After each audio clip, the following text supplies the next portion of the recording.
What is up, ladies and gentlemen? Welcome to another exciting episode of the True Earth Debates. We are super excited to be joined by two wonderful guests. We have Dave Weiss from deep inside the rabbit hole, as well as Mr. Joel.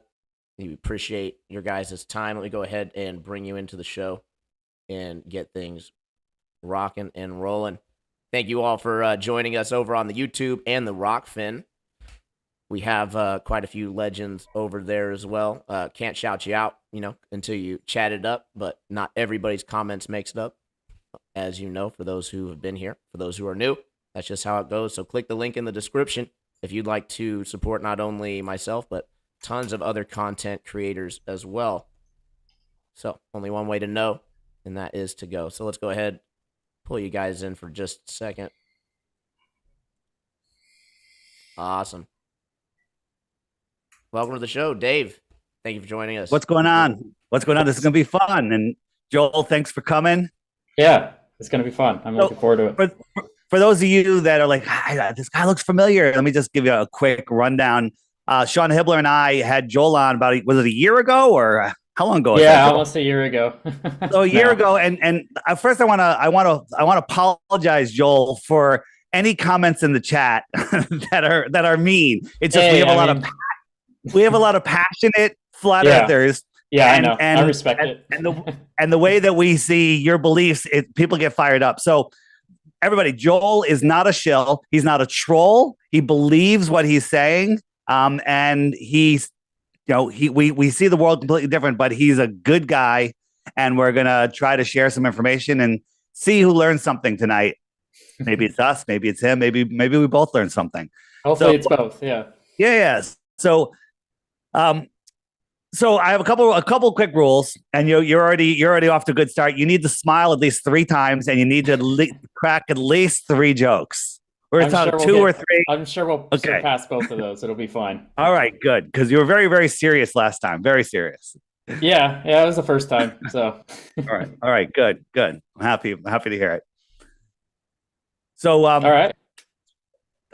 Skylar, anything you want to start with to say, or we'll let Joel kick it off? And also last time I did listen to our interview, and I had warned you that we were going to interrupt you a lot and talk a lot, and we sure did. We're going to try to not interrupt you too much today. Likewise. All right. So you're Skylar? Sorry, Yeah, it's all good. Joel, okay. We just met, so it's nice to meet you. Thank you for giving your time and attention to this very important matter. I feel like the True Earth debate is probably one of the most, it's starting to be the shoe on the other foot, right? But it was for a long time one of the most underrated but controversial conspiracies out there. So controversial that even the YouTube heads got pulled into Congress and said, well, what are you going to do about the conspiracy videos, the flat earth videos, and so on and so forth? And so now we have seen the results of that with a completely stacked deck as far as the search algorithms go. But neither here nor there. It's nice to meet you. I run the True Earth Debates. I'm also on Dave's team here. I believe we're on a stationary plane with topography over top. We actually build all of our useful data about the Earth off of a flat plane. We have the sea level. We have sonar mapping the oceans as flat. We have, as well as radar waves going over 10,000 miles. Lots of other evidences that seem to indicate that, there's no curvature in sight. So I'd like to go ahead and pass the floor over to you. What do you think is the biggest reason why you believe that you're on a spinning space rock? The biggest reason? Oh, hold on. Dave is muted. Yeah, you're muted, Dave. Yeah, hold on. I do that once every show. Just Joel, we asked Joel to do last time he said, I'm going to go do the math. And I'm going to come back. And he came back and said, hey, I want to talk about these 3 things. And I agreed that we're going to talk about those, but then we're also going to talk about others. So Joel, you can answer that question right now if you want, or you can start wherever you want. I want to make this I want you to lead the conversation. Well, in good faith of, I guess, following on from our last discussion, and this is sort of like a sequel, if you will. Like you said in the last interview, you guys hit on the inverse square law a lot, because I was bringing up math a lot, and you were like, well, if you like math so much, it doesn't really work out with, us being able to see Polaris. It's way too far, 431, 433 light years. So I was like, okay, I wrote that down. I said, I'll do the math, and I did the math, and I wanted to share it with you guys, if that's fine. Sure. I wrote up the little paper here. It's only 4 pages. It's not crazy. It won't be. It'll probably yeah. No, well, it's because it's a lot of diagrams. So like visuals. I got it, but I have a question for you. How do we know that Polaris is 433 light years away? And I believe mainstream science is trying to decide if they need to subtract 100 light years from that number. So to me, in my world, the way I see it, it's a made up number. Well, that's going to be off like spectroscopy and things like that, and chemical makeup and maturity of the star and things like that. So we can measure the type of light that's emanating off of it, and then we can basically figure out how far it is from that. That's one of the ways anyway.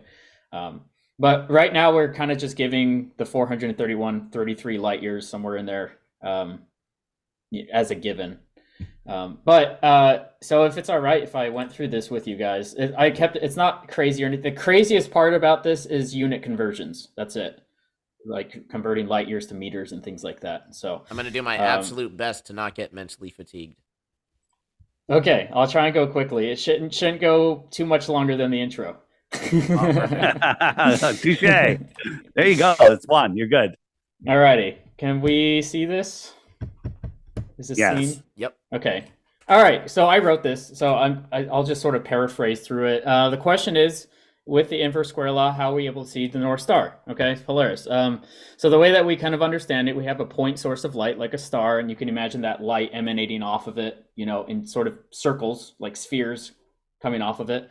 So we're interested in the intensity of light at any distance from the center. And so we would have to know the surface area, the area of these spheres, of any one of these spheres, like however distance you want to know, which is going to be given by the radius. So in this case, the center's there, radius is the distance, and the surface area is the area around the sphere. So this is basic formula, like first grade math kind of stuff.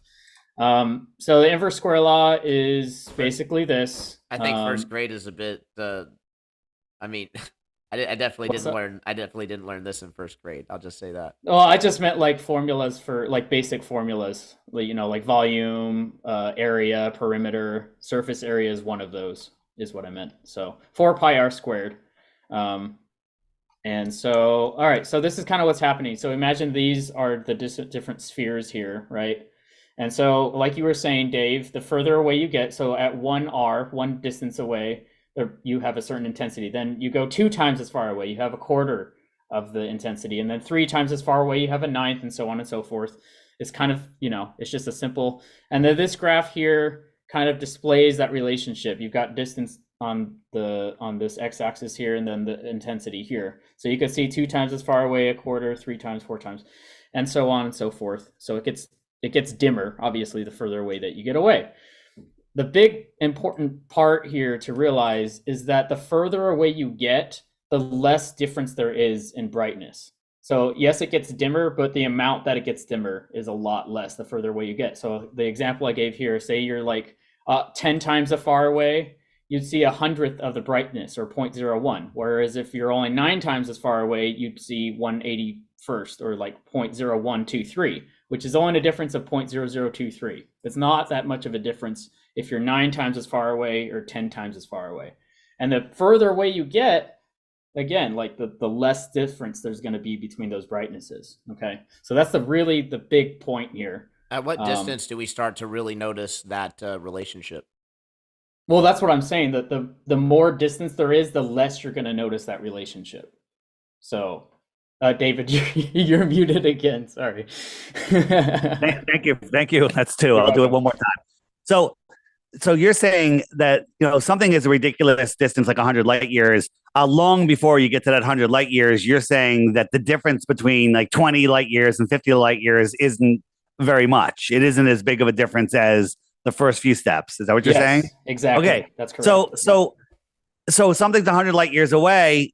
then can you see it at 200 light years, or it remains the same intensity at 200 and 300 and 400 light years? It goes to a point where it stops getting less. Is that what you're saying? Well, sort of, yeah. So well, there's not going to be a point where it stops getting less, but because eventually, you know, obviously it's going to be past what you can see. It'll be too dim. So, but there's also nothing obstructing the light from getting to our eyes. Like, for example, in some of the stars in the core of the Milky Way here. Oh, it's this way. So a lot of these stars here, you know, they kind of just look like a haze at this point because they're really far. You can't see individual stars with your eyes, but you just sort of see this haze. So the light's still getting there, but you can't make out the stars themselves, the pinpricks, if you will. Well, the only problem with that, just to interject for a moment, is that normally when you have something that's too far away to see that it's like pinpoint, right? When you zoom in on it, you're not going to be able to make it bigger, right? At least not with, not unless you have an intense, like a ridiculously intense amount of zoom, right? Most of the time, you would agree that you're with like a camera, right? You're not going to be able to zoom in on something that's, you know, 400 light years away. You know, if we're seeing a pinpoint source, right? Would you agree with that? That we're not going to be able to zoom in on that with a P900? To a degree, yeah. Essentially, you can't just get a whole bunch of detail out of something unless you're closer to it, you know. So if you're really far away from something, you can only zoom in so much. So yeah, I agree with that. Well, it's actually it's not just that, but it's also the actual size of the thing that you're talking about. So there's a point where you're pretty much only seeing a point source of light, and then there's almost no difference between 200 and 400 light years. It's basically the claim that you just made in the simplest terms, right? So if that's the case, then when you have a star that's 400 light years away and you're seeing the pinpoint source, zooming in on it a little bit is not going to bring that size back in, right? It's not going to get larger by zooming in on something that's okay. Thank you. Yeah, that's relatively accurate. Yeah. Okay. So the problem is that we have tons of videos of people zooming in on stars and they get bigger every time. So, and that's what P900s. That's a slightly separate subject. Let's go ahead and just finish this off, because the second part of this, I explained the concept, and now I plug the numbers in. Is essentially what's happening here. And then once we get through this, then we can have the discussion. All right. So I said let's try. Let's plug everything in. So there's a couple terms here. So what we were looking at here, when we're looking at like the area, this is like square meters, right? You have a meter here and a meter here, so it's square meters.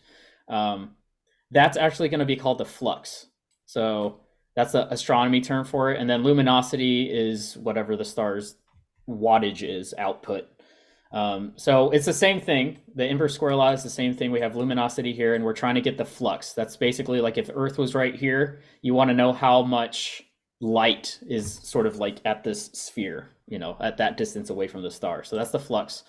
So all we need to find is how bright the star is and how far away it is. So its estimated Polaris is 25,000 times brighter and 50 times larger than our sun. All right, these are estimates, but we know the luminosity of the sun is this. So I called it L Sol. So all you have to do is times that by 2,500, because it's 2,500 brighter. So we multiply that out, we get our luminosity. So this is the supposed wattage output of Polaris.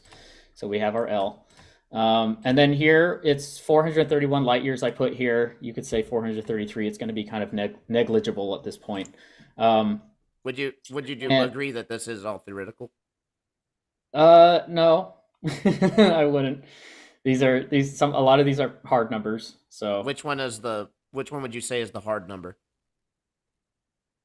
Well, certainly the luminosity of the sun. How did we get the luminosity of the sun?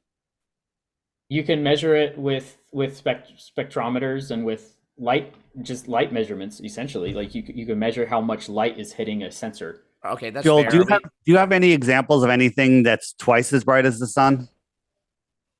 I mean, there's plenty of stars. Like stars. No. When you look at a star, you can theorize that it's whatever number brighter than the sun. But do you have any examples around here of something brighter than the sun? Twice as bright. The issue with that is the sun is giving off all wavelengths on the electromagnetic spectrum. So I could find something that's brighter in the visible spectrum, but not like on all wavelengths. I find it hard to imagine something twice as bright as the sun, but let's just go 10 times as bright as the sun. 10 times as bright as the sun. I don't think there's anything brighter than. I don't think there's anything even visibly brighter on the visible spectrum brighter than. But let's just say 10 times. Let's just pretend that we can do something 10 times brighter, which is unfathomable to me. And you just carefully, because you're doing some equations. The equations are not empirical evidence. Saying this star is 25,000 times brighter than the sun, and you just roll it off like it's a fact, but you have zero evidence of that other than it has to be if you pre-assume space is real and stars are far. Well, I also wanted to get not necessarily, because there's neutron stars and there's very dim stars as well. But I wanted clarification on are we talking about the sun's apparent brightness, like its visual brightness to us, or are we talking about its actual actual brightness? Okay, so how did we get that compared to its brightness to us? We sent probes into it. So I know you don't believe that, but that's how we got that data. That's why it's. Do you have any evidence of those probes going to the sun? Yeah, you can look it up. I don't know what their names were. You can look it up, and it's written by NASA. I believe time. I think that was actually a Russian probe. Was the one that went to the sun. Not Russian, China, Japan, NASA. Well, I mean, you gotta.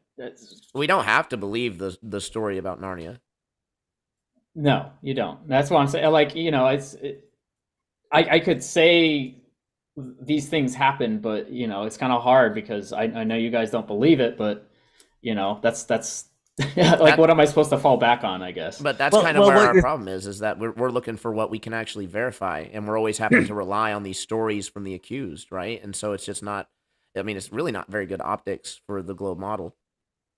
All right. Well, let's just continue. We got to find the distance now, right? So we only have 431 light years, but our flux measurement is supposed to be in watts per square meter. Okay, so we can't use light years. So I converted light years to meters, and then 401 light years is this many times that many meters, which are how many is in 1 light year. And so we get the amount of meters. This is how many meters away Polaris is. So now all we do is we plug that in. We get the luminosity of Polaris, and then we get the distance. All I did was plug those in. This is the luminosity and the distance, squared the distance, multiplied it by 4 pi, and then I divided them, and I got this really tiny number, right? So 4.61 times 10 to the negative 9th watts per meter squared, which is really small. That's this many zeros. The sun, for example, is 1400 watts per square meter. So that's in the positives, not in the positives. That's past the decimal point. That's 1400 watts per square meter. This is 0.00000, like really, really small. And so for a comparison, and by the way, the human eye, the lower limit is in the magnitude of 10 to the negative 10. So anything below 10 to the negative 10, our human eye wouldn't be able to pick up. And then another reference is one foot away from your average candle, which is how we get luminosity measurements as a standard. That's going to be 0.01576 watts per meter squared. So it's still pretty small. It's a small, it's a relatively faint light. So then I looked at all of these other stars. So we have Sirius, which is the brightest star in the sky. It's only 9 light years away. And that's still 10 to the negative 8th. And you can see that sort of relationship here of how they're not that different. It's because we have 10 to the negative 8th, negative 8th, negative 8th, and negative 9th. With all these different, Rigel, I never know how to say that, 773 light years away, and that's still negative 8, while Sirius is only 9, and it's still like negative 8. So you have a bunch of different variables in size and intensities. But you have Polaris at 431, and it's only at negative 9, and that's above our limit of being able to see the star. So with all the numbers, with the distance, and with the size, we would be able to see Polaris with the inverse square law, and that's essentially kind of how the numbers would work out. We can now have discussion about the sources of that stuff and all of that good stuff, but with the numbers that we purport to have now, it does work out. It's not against it. So I'll throw something in, and then Scarlett, you can go. Everything that you're telling us is you're great at math, by the way. You're awesome, and great charts and everything. And I could actually show you a chart of an unknown island off of Japan, one of the 7,000 that they just found. And there's an amusement park there with the biggest roller coaster in the world. And I could show you the coordinates for that. I could tell you how far it is. I could tell you the specs on the roller coaster, the G forces. I could show you all of the building plans, everything all about it. And everything will add up no matter how you look at it, sideways, forward, reading it, upside down and backwards. Does that make that amusement park on that island real, or is it just theoretical? Right. So everything you're talking about is theoretical. You're pre-assuming that space is, infinite and expanding. You're pre-assuming that those lights in the sky are billions of miles away and 25,000 times brighter than the sun, to me, which is absolutely insane. 2,500. 2005. Well, if it was twice as bright, that's still insane to me. And so this is just a quick quote. All of the theoretical work that has been done since the 1970s has not produced a single successful prediction, says Neil Turk, director of the Perimeter Institute of Theoretical Physics in Waterloo, Canada. That's pretty intense. Well, what about all the theoretical work done before the 70s? Like what? Like general relativity. I'm not a fan. That's the big one. Not a fan. Yeah, so actually about to, there's a big discussion on upending general relativity amongst even mainstream physicists. It's actually, when you look at that coupled with Big Bang Theory and what they've been teaching in the mainstream schools, there's actually 16 predictions that the theory gets completely wrong. And the James Webb telescope has actually only apparently furthered the mystery. I know for us it's like a catch-22. We don't believe in the James Webb telescope, right? So why are they, spinning these different narratives? I think it's for confusion. But in any case, the even if the data is real, right, the data is not lining up for the expectations of general relativity. But again, that's kind of a different topic than the discussion of the stars. When we my main point was just because a majority of the last interview was saying how the inverse square, we shouldn't be able to see Polaris. And so at least with the numbers that we have, we would be able to. So I mean, theoretical numbers, you're making a statement that they're observations. Hold on. You're not making an observation. You're making a statement. Hold on. That light, the light of a star will get dimmer and dimmer fast, and then it gets less dim and less dim, and then it just travels forever and stays at the same brightness. You have no evidence of that being real, and logically, it doesn't make any sense to me. But you have no way to prove that's real. It's just a theoretical statement that has to exist for your infinite solar system, infinite galaxy, and universe to exist. I'm not sure that they're infinite. I'm not sure I believe it's infinite. Well, expanding, very large, bigger than the flat Earth concept, if you will. Sure, yeah, it's definitely bigger than that. Right. So you're reaching to places that you can't verify. You can just read books and trust government agencies. They're very trustful entities. And you're not looking here on Earth where we can actually scientifically prove that we're not a globe. I mean, you want to believe that Polaris is 2,500 times brighter than the sun, which that's crazy. I mean, if that was the case, there's other stars that are probably 100,000 times brighter than the sun, or a million times brighter, right? No, not a million. I don't think a million. Okay, yeah, but many magnitudes, yeah. But these numbers that you're coming up with, but they all kind of look pretty much the same. And when we zoom in on them, they all that's proof of the inverse square law to me. I think that's proof of the inverse square law that the further away they all look the same. Everything just evens out. Well, in our local celestial neighborhood, yes, but like once you get further out, like out to the middle of the galaxy and stuff, things look a little different. They get denser and they get closer together, and they get into you have nebulae and everything like that. So, and then you have other galaxies, and then you can zoom into and see specific stars in other galaxies. Do you believe in the James Webb telescope? Well, yeah. Okay. So the James Webb telescope, it finds a spot called Lagrange point 2, and that's where the gravity of the sun and moon and the Earth, and it just finds that perfect spot. Okay. It's a saddle point. Yeah. So over the course of 6 months, the sun and the distance between the Earth and the sun change I had all the numbers before, but Yeah. as it changes, it would have to move like it's in a tractor beam. Okay. Yeah. It would have to move, and it's moving like very fast in two different directions, throughout the year towards the sun and away from the sun. And you're just believing that tractor gravity is holding it in the perfect spot. Here's my question though. If you watch the launch, did you watch the launch of the James Webb? Yeah, I did. And it was over Earth. Maybe that's not it. That's me making a James Webb image. Let me just find something here for a second.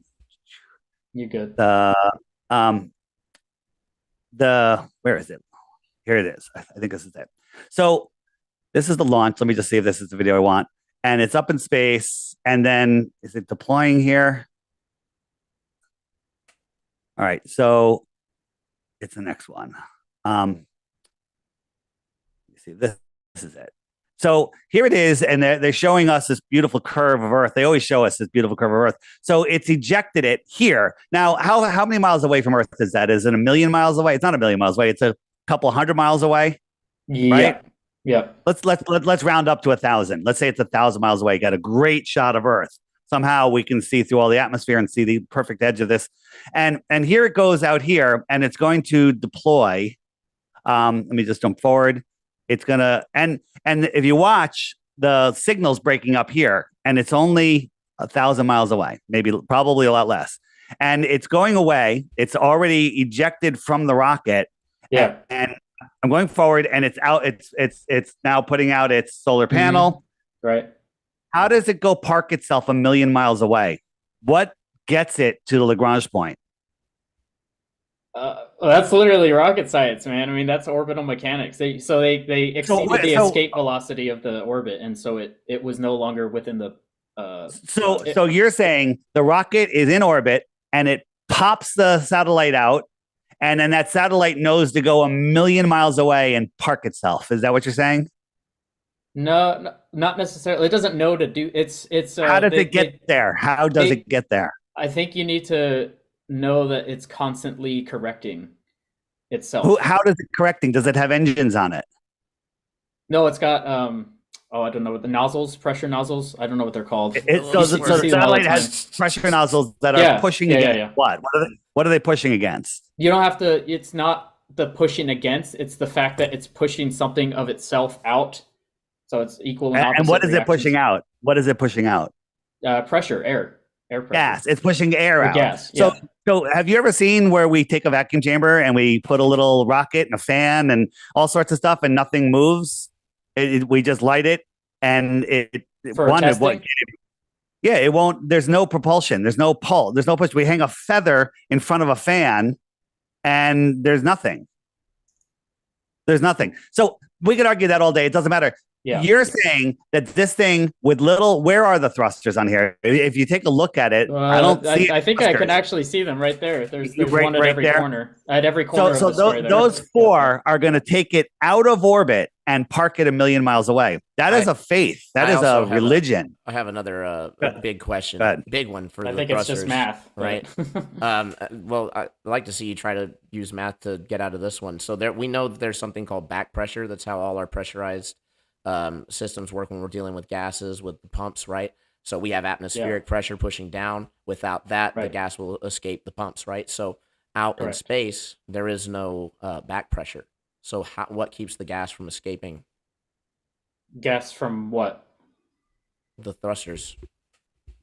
Well, they're nozzles. They open and close. Yeah, but see, okay, it's like it's a container. They're contained inside of the thing, and it pushes it out. And it's like if you were to blow in space, I guess. It doesn't mean it's just gonna deflate immediately. Can I ask what right here? They're having this bad video feed. Is it going to get better as they get farther away from Earth? Are they going to be able to transmit some high res pictures because they can't seem to transmit a picture here? Well, I don't think the craft, the rocket, followed it. So, I'm not sure what you mean. So the transmitter on the telescope is better than the one that's on the rocket. Is that what you're saying? Yeah. I'll go with that. Yeah. Yeah. Well, I think we could go ahead and move to the next thing I wanted to talk about, unless you guys had something No, we'll specific. go to the next thing. And Skylar? I still had one thing on the stars too, because my point Sure. on the fact that we can zoom in on all the stars and they all increase in visual size in the camera lens is evidence that they can't be at these varying distances of vast light years away. So I'm not sure. I'm not sure what footage you're talking about for Amateur that. footage. That's not just blurry. There's hundreds of. Besides blurry, But you could just call it. I mean, I understand that you can just call it blurry, but even the blur, right? It's getting bigger in size. Like that wouldn't happen. It's a point source of here. light. So I'd encourage you to take a similar camera or to ask someone to do this. Take whatever camera that you did that with a star and do it with like a different type of smaller dim light. Put it off in the distance in a dark area and zoom into it, and it's gonna look the same because it's a blurred. It's so exactly how you described earlier. Remember how you were well, when you do it here on Earth, the diameter of it is, or not the diameter, but the actual angular size of it is going to increase, right? Of the actual thing. No, it's The going to blur get and blurry the like object. he's showing that. That's blurry. That's blurry? Looks pretty sharp Yes. to me. No, that's what happens when you sort of when your camera zooms in too much that it's not able to actually process the light appropriately. So all it's getting is just a bunch of random protons that You know, it's you not can see this focusing. with your naked eye. You can see this with your naked eye. You don't even need to zoom in to see Arcturus. You look at it on a clear night and you can see this with your naked eye. Well, yes, it sparkles, it twinkles because of the atmospheric distortion in the way. The atmospheric distortion is doing this. If another interesting, yes, an interesting way you can tell that, and I encourage people to try this as well. Look at Arcturus or Sirius or any other bright star when it's lower in the horizon, when it's near the ground, and then look at it again when it's straight overhead, and you'll notice a big difference in the distortion there, in the twinkle, if you will. Absolutely. You're looking through the atmosphere. Everything's distorted. Look at somebody, a quarter of a mile down the beach, and they're going to be all distorted. Yeah. But you look at something over your head, you're looking through less atmosphere. So just because you can distort things by looking across the thickest part of the air column doesn't mean that's what that doesn't mean anything actually. But why doesn't this one look like Sirius? Look like Arcturus? This is Sirius. Why doesn't Sirius look like Arcturus? Why does every star have its own personality, focused or not? That's a really good question, but that's kind of gets a little bit into spectroscopy because they all have different chemical makes. Obviously, it also depends on the atmospheric conditions of the day, the camera you're using, so and obviously so that top middle one, for example, is very clearly out of focus. Absolutely, 100% agree. Let me ask you a question. They tell us that, we're looking at the star, we're looking up through all the layers of our atmosphere and all of the radiation belts and everything else, but we can tell what gas the star is made out of. How come they have never done an experiment here on Earth? Like, get a garbage can, fill it with whatever gas you want, put it a quarter of a mile down the street, and then get somebody with a spectroscope. What the spectroscopy instrument? Spectrometer. Spectrometer. Thank you. And have them tell you what gas is coming out of the can. No one's ever done that. Well, that's okay. I think that's just because. So what spectroscopy is measuring is actually the wavelengths of light, and the different types of wavelengths of light will indicate different sort of gases. So I have a challenge where we get a garbage can with a big bright light in the bottom of it. We fill it with a gas, and then we have somebody with a camera, let's say a mile down the road, half a mile, and they can tell me what gas it is. I'll point the light towards them. I'll pull the top off and let the gas escape with the light behind it. And you think that somebody can do that? It's never been done, right? They haven't tested these instruments here on Earth. And they just shoot them in space and go, oh yeah, well that's hydrogen, oxygen, and that's we can tell what that is. It's all again theoretical nonsense. Well, the trash example is just that's not exactly what's happening. So well, what you're saying is you could see the light and the gases in front of the light. I'm giving you a light with gases in front of the light. It doesn't have to be a garbage can. It could be a beaker. It could be whatever you want. We can put the gas in a beaker and put a light behind it. And you think you can tell me what gas is in that beaker? I So say you can't. the thing is, it's heated. It's actual gas fusion. This is an actual active chemical reaction that's happening. That's the thing that's giving off the light. It's not just like a light with gas around it. Where else do we That would see be that, and where do we see that terrestrially to be able to make that comparison? Well, it's only with stars. Those are the only stable fusion reactions. I mean, unless you want to blow up an atomic bomb, because So that's the one time that we have done fusion.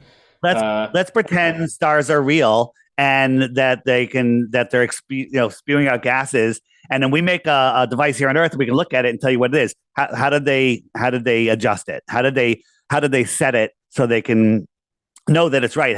What proof do they have that they're right? What evidence is there that any of it is right? sorry, Dave. That was just a very general question. I'm not sure I got the. When they take their instruments here, the spectroscopes. I can't. What's the word? It's okay. Just spectroscopy. I have a hard time saying the instrument itself. Spectrometer. Yeah. Okay, so they're taking that and they're looking at a star in the sky that's burning off gas or whatever, and they can tell what it is. How did they calibrate it? If they never did it here on Earth, they're looking up at theoretical planets and stars, and they're telling you what gases are there.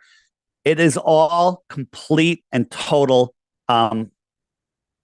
theoretical science. None of it has been proven. Not astronomically, like we haven't done it astronomically, but we know what types of light and chemicals give certain. We know the characteristics of certain chemicals, and how they fall on a spectrum. That was a close one. Now you can't say it either. Good. How they fall on the spectrum, right? So you'd be able to see the spikes in which chemical is what, and that's with most things. You can test that terrestrially, but then when we point it up at a star and we're sort of receiving information from that star, light, electromagnetic information, you can see where the peaks are. What about all the gases in between that are here in our own atmosphere? It ignores those. Well, I mean, that's why we have observatories that are actually outside of the Earth's atmosphere and things like that. Like the self-driving parking James Webb telescope. Well, again, we're back to relying on Narnia. It's not completely self either. I mean, you're able to calculate pretty. Almost exactly, essentially, of where it's going to go and how fast and all of that. So it's very. So you have no idea how it works. You just say somebody knows. The guy in a white lab coat and a bow tie knows. Well, yeah, I don't know everything, but I know how orbital mechanics work and how things can sort of fall into orbit, fall out of orbit, escape velocity. Theoretically. Well, yeah, but I mean, I got to be honest.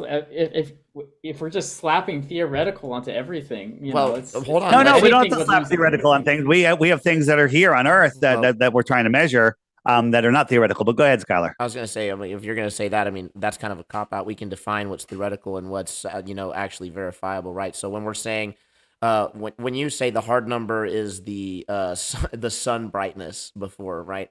Again, the thing that made it the hard number was the probe, right? So we had to rely on the story from Narnia. In this case, that's not the only thing, but that was just one example of one of the many ways we've measured the sun's brightness. Okay, so I'm not trying to start a whole nother rabbit hole on the sun brightness when we already moved on. In any case, spectroscopy, when we're dealing with a spectrometer, right, there's obviously a big difference between pointing something up at the sky and looking at a light in the sky, right, versus actually having an enclosed environment, a lab, because most of the time when we're doing, from the experts in the field, spectroscopy is done in an enclosed environment. The spectrometer is all enclosed with known variables. So everything's known when they're attempting to analyze these chemicals. So why, again, we're invoking between millions, billions of miles, trillions of miles, right? Unfathomable distances. We're invoking consistent, unchanging mediums when we have no way to verify that whatsoever. Well, the verifying is those observations. That is the verification, I guess.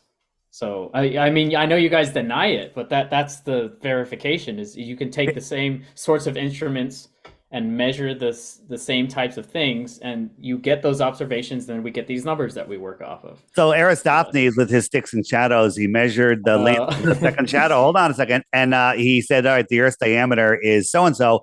And then later, somebody said, the Earth's diameter is so-and-so. And if we took a stick and a shadow and we put them 5,000 miles or 500 miles apart, those measurements would actually equal the Earth. So you're self-reifying your space with space. You're using space as your proof of space when there's no proof of space. It's also interesting how confident you are in spectroscopy when, the people at the top actually aren't that confident. They're like, yeah, there's tons of problems. There's tons of things that we're trying to weed out. And a lot of times we do end up with unexplained phenomena. So again, you're just kind of relying on the authorities, right? Because, I'm just like you. We were spoon-fed one model. But when you actually talk to the people who are doing the work, people like George Ellis, they admit that there's a range of models that can explain the observations.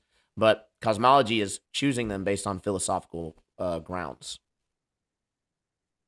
Yeah, there was a lot there, but we're both sort of appealing to some sort of authority at some point. So let's stop doing that. Was there a third topic you want to bring up, or can we discuss something else? I've only got through one so far. Okay, all right. I thought that was two. Go ahead. So the next one, then maybe we can interject after that one. The next one was this video that I got. I do want to shout out Karen B with the super sticker. Appreciate the shout out and the support. It does help out the channel a ton. Be sure to, if you guys enjoy this kind of content, then definitely check out the GoFundMe. We're trying to make it to Flattoberfest. There's only one way to find out if I'm an AI or not, and that's to get me to Flattoberfest, where you have a chance to shake my hand. That is true. Joel, I don't know if Skylar's real. He could be AI. We're trying to get him to Flattoberfest. You should come to, where do you live? You should come to Flattoberfest. It's in Las Vegas in October. Oh, I'm in Ohio, so it's pretty far. If I was closer, maybe. Okay, so let's go ahead and move on to this. I thought this was interesting for you guys to look at. So I'm sure you've seen stuff like this, but I guess the interesting thing of note is the direction that this was taken. Okay. So in April, I went to Australia to meet with my fiance, and we went to Kangaroo Island, and this was looking directly south. So I'm curious what sort of explanation that you guys might have for this sort of observation. Because obviously, like on the flat Earth, so this is kind of where I was looking out. That's the way that the angle was with the camera, and we see these stars rotating in a clockwise direction around, I think the rotation point's somewhere around here, right around in there. So that's technically, for me, that would be the celestial South Pole. So if you were to, on a globe, to extend the South Pole out and sort of is the Southern Cross in that picture? Yes, it is. Yeah, it's right there. Okay. Yeah. So the Southern Cross is going around this way. Yeah, so when you're dealing with the star rotations, first off, just for data's sake, right? Did you happen to have like a compass or any way to verify the direction that you were facing? Yeah, I had a compass. Yeah. Okay, yeah, awesome. because we had to use the maps to drive there and we had to navigate there and everything. So, and we just looked out into the. I mean, if I zoomed into this map, this flat Earth map here, I would be standing on this edge of the island, looking this way. So, yeah. Sure. I mean, the thing is, when it comes to the stars, there's multiple explanations that we can try to explain what's going on there. None of them in any way actually prove the shape of the Earth one way or the other. That's why, as Dave's famous for quoting, shape of the lights in the sky don't indicate the shape of the floor unless you beg the hell out of the question, as the globe does tend to do. So with the observation, I've actually been challenged with 3 points, right? You have somebody on each continent at the same time looking out apparently south, right? So there's a couple of issues. For one, I do understand that you have a map that you can use to navigate locally. However, when it comes to the larger scale, there's also something called magnetic declination. when we actually tried to navigate using a globe back in the 1800s, we were wrong consistently. So we went back and we made all these corrections. And I say we, the British military did. So went out and made all these corrections, and now we have our ever fluctuating magnetic declination map that's almost impossible to predict more than a few years out. What predictions we do have are iffy at best, but we're still going to invoke that maybe we'll have a shift in a couple thousand years. This is actually going to determine how we navigate. However, the stars themselves are not going to be oriented based on the magnetic field, right? So how do we actually verify the direction that you're facing, literally like on the ground versus to the sky? Like, how do we know that you're actually facing south in relation to that map to then have to explain the phenomena? Well, because I could see where we were through GPS, and you can see on the island, you know, because so Kangaroo Island is an island, right? So we have to go out to the island, and it only has certain sides, and we were staying on one side of the island, and so obviously we could see that we were not on the other side, which was toward the north, and we knew that because when we took the ferry over to the island, we came off of a certain part of Australia, the southern out of South Australia near Adelaide, and then we came onto Kangaroo Island, and we went towards to the left, you know, and on either a globe Earth or a flat Earth map, you're still going on to one shore side of. So long the story island, short, which you is- use GPS, right? No, because we could see we drove 10 hours from Geelong, Australia in Victoria near Melbourne all the way over to South Australia. You know, And if the circle was like 5 miles in diameter, you wouldn't even realize that you're making a big circle, right? That's why people get lost in the desert constantly. So I mean, to say that you would know no. definitively the orientation that you are, based on like something like the GPS, or that, oh well, we were just traveling and it didn't feel like we were turning left or right. That's not very definitive, right? Well, there was no inaccuracies. I mean, there was nothing to say that we were wrong, and we never, Well, if it was you backwards, know. let's just for a moment, and I know that we're going into conspiracy land, right? We make no bones about That's it. fine. There's a conspiracy, right? If there was a conspiracy and we're dealing with something that is a projection from reality, I mean, why wouldn't it be? Why wouldn't they make it accurate, right? People would figure it out immediately if the maps weren't adding up. But I would add that people actually aren't navigating using a globe Earth, right? They're actually navigating using flat maps. Most commonly, the Mercator projection, 99% of maps are flat. There's only one map that's not, and that's a globe, and it's not even really used for navigation, right? When it was, it failed, and they had to invoke a changing magnetic field. Okay, but this is kind of hard to discuss because I feel like it's so like point blank. Like even if the maps were distorted or the GPS got me to the wrong location, I was still on a certain, like I could see the coast. I was on the beaches, and you could see the consistency with that, with satellite imagery, with GPS, with maps, with compass. I mean, it was all, there's So, nothing wrong with it, I guess. Joel, so first, when navigators are using compasses, they're in the south. The farther south they are, the more out of sync they are. They find themselves 20, 30 miles a day off, according to their compass. So what NASA has done is they've taken all those data points and they've programmed them into GPS. Anybody can use GPS, but nobody is allowed to see the source code, because if we saw the source code, we'd say, whoa, why are they making all these adjustments? So you have no idea what direction you're facing down there. But let's pretend you are facing south. That we don't even know if the southern stars are a reflection of the northern stars. We don't know what they are. We don't know what stars are. We don't know anything about them, and their motions have nothing to do with the ground that we stand on. Can you admit, if we're on a ball, that there's physical curvature? Yes. Okay. Yes. So if I'm on and wherever you are, let's just say it's the top of the ball. Okay. So I'm here on an airplane, and I'm looking at it's a perfectly clear day. I'm on the runway, and I could see stars on the horizon. So I'm looking this way, and I see stars right on the horizon. Right. Yeah. Right. So I'm in Germany, and I'm going to fly to Brazil. So I'm flying down over the ball, and when I get down here, those stars that were on the horizon are now over my head, right? Well, it depends. It depends like how much the Earth is rotated in that point, but yeah. Well, the Earth is rotating this way, not this way. So I'm going from the north, right? The stars on the horizon. If I stayed there, and the Earth is rotating, those stars are going to stay there. That's right.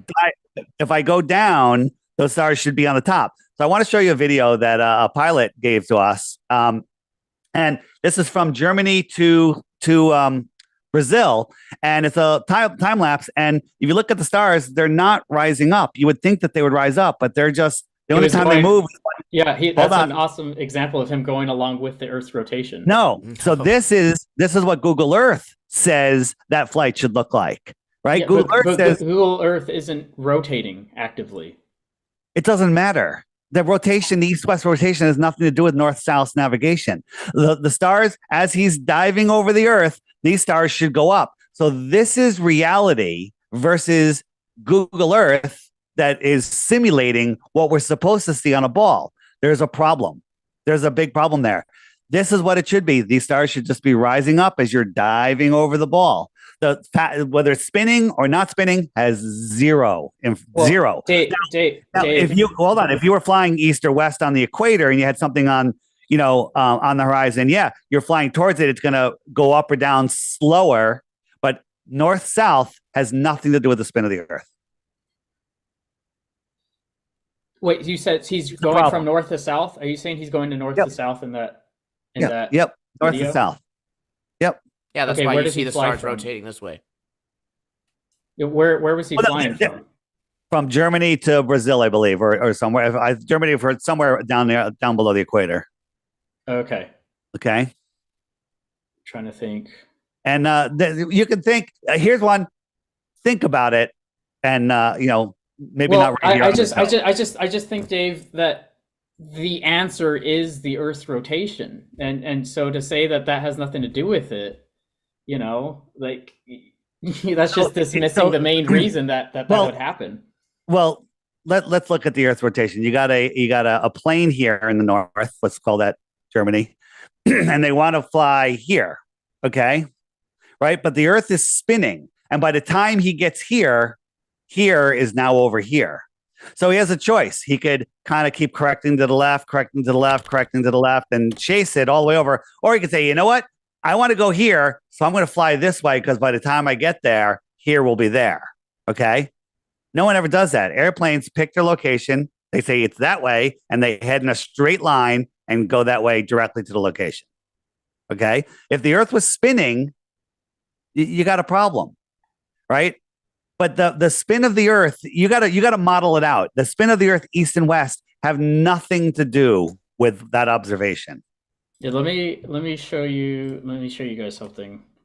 All right, so before you dog on this program, I need to tell you that it's extremely reliable because I've used it most nights. Goes off of azimuth measurements. Well, no, it does have an azimuthal grid, but no, it doesn't just purely go off of azimuthal. So this is close to where I was in Australia, so you can kind of see the same thing that was in the video.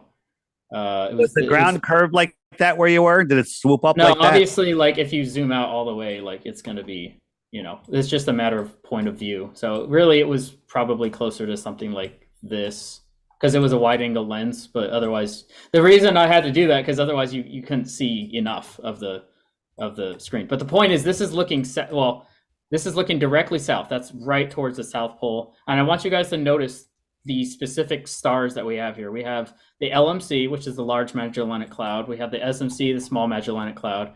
And in terms of the Milky Way, you have the core there. And then up here, you've got, where's Polaris? There's Polaris. There's a Crux. So we're not even... Okay. But we're not even really looking at the sky here. No, but if you went to the same location and looked up, this is exactly what you would see. So this is a reliable software program or software. So let me just, before you finish that point, if I put you in a planetarium and it showed you those same stars in the same locations, would that mean anything? Well, would that mean the Earth is a globe? Well, so sort of, because so the planetarium proves the Earth is a globe. because you're on a No, no, no, floor in no, a no, no, planetarium. no, no, You're no, looking no. at lights in the sky that are Dave, 50 feet away from you, and you think that they're trillions of light years. Go ahead. Dave, I need you to be charitable with me here a little bit, because Go ahead. what I'm saying is, if what you see in the planetarium is the exact same thing as what you see in real life, then it's reliable. It's not just because you see it in the planetarium. Okay, this is just what I can use, because obviously I can't take you guys outside to look up. But this is, so in the southern hemisphere, we have, that's the southern celestial pole right there. So all the stars, you're on the bottom of the globe in Australia, and you're looking down towards, towards the downwards from the Earth, from a right side up Earth anyway. And then here we have where I am, and you can see totally different stars. You could see, so this is the literal opposite side of the Milky Way, because the other part was down here. You were looking through there. So this is what I see every night where I live, and they're actually rotating counterclockwise around a different point. These are different. You didn't see Cassiopeia, you don't see M31, you don't see, the Big Dipper, you don't see Ursa Minor, you don't see any of these. And this is looking directly north, right? Because that's the North Star, and all of the stars rotate around the North Star. So you have the southern hemisphere where it rotates counterclockwise, and we have all of these constellations. They're beautiful and whatnot. I'm sure we could all agree with that. But they're totally different stars than are over here. Totally different. So if I may, different directions. Explain that with a phenomena that's not the Earth actually curving, right? And just to narrow it down, right? Well, that's the point. Yeah. Of course, Joel. Your claim right now is that the way that the stars are moving, right, and the way that they appear to be curving around the Earth, right, is evidence of the Earth curving, basically. Not the Earth. It's evidence, because if you were on a globe and you were looking out from that globe, you would expect to see certain things. So if if you're on the North Pole, you look straight up, you could see the stars rotating directly above you, and you wouldn't be able to see the southern hemisphere. And so, when I took the flight down, I went from Dallas, Texas, down to Melbourne straight, and I got footage of a night lapse of the stars like moving, similar to how that pilot did, except I was looking out the side of the airplane, and I can see the stars literally shifting orientation in the sky as I was crossing the equator and stuff. Okay, so let me simplify it even further then. In your worldview, is perspective an actual thing? Like, do things get displaced in relation to the viewer based on how far they are in their relative position, right? So in other words, even if we're dealing with a flat plane, right, if something is moving level parallel overhead optically to the observer, would it not appear to drop? Or would it still appear to drop because of perspective? Like in terms of something getting further away from you, that's like has a certain height, and the further away you get, sort of like looks like it's two parallel planes. Yeah, you can see that with train tracks, sure. Yeah, the distance. So what if the stars were close and local, and you're flying underneath a low sky? You would see the stars curving over you as you go by. They would drop down lower. They'd be high above the plane as you're flying, right? And the reason that you see different stars is simply because the stars are so close. If you and I were in a room with 10-foot high ceilings, and there's recessed lighting, and they're in all different patterns. Look, there's a starfish, and there's a bull, and there's a cow. And I say, hey, Joel, walk 5 miles. We're going to expand the room to 10 miles wide. You go 5 miles down, walk there. So I wait, a little while, and I can't see you anymore because my vision has brought the ceiling to the floor, and you are too small for me to see. So I call it, and I yell, and my voice spreads out like light spreads out, and you can't hear me. So I call you on your cell phone, and I say, Joel, are there still lights above your head? You'd be like, yeah. I see a horse and a dog, and I'm like, well, what happened to the cow and the bull? Well, I can't see those. Okay, you can't see the stars that I'm under. I can't see the stars that you're under, and we're just 5 miles apart with in a small room with no atmosphere causing issues, just perspective. So that's why you can't see the same stars from the south, because they're too far away. Problem is, on a globe Earth, there's a physical horizon. So on a globe Earth, if you use globe math, you love math. There's a certain distance, which is the max distance you can see. Never, ever can you see farther. Only if conditions like waves on the water or density of the air could you see less. You can never see farther because there's a physical horizon. On a flat Earth, our horizon is very optical. And depending on weather conditions, we can see farther than we should be able to see. So, you know, a 6 foot tall person standing at the edge of perfectly calm water on a perfectly calm day, a perfectly clear day, should only be able to see the surface of the water for 3 miles, according to your math.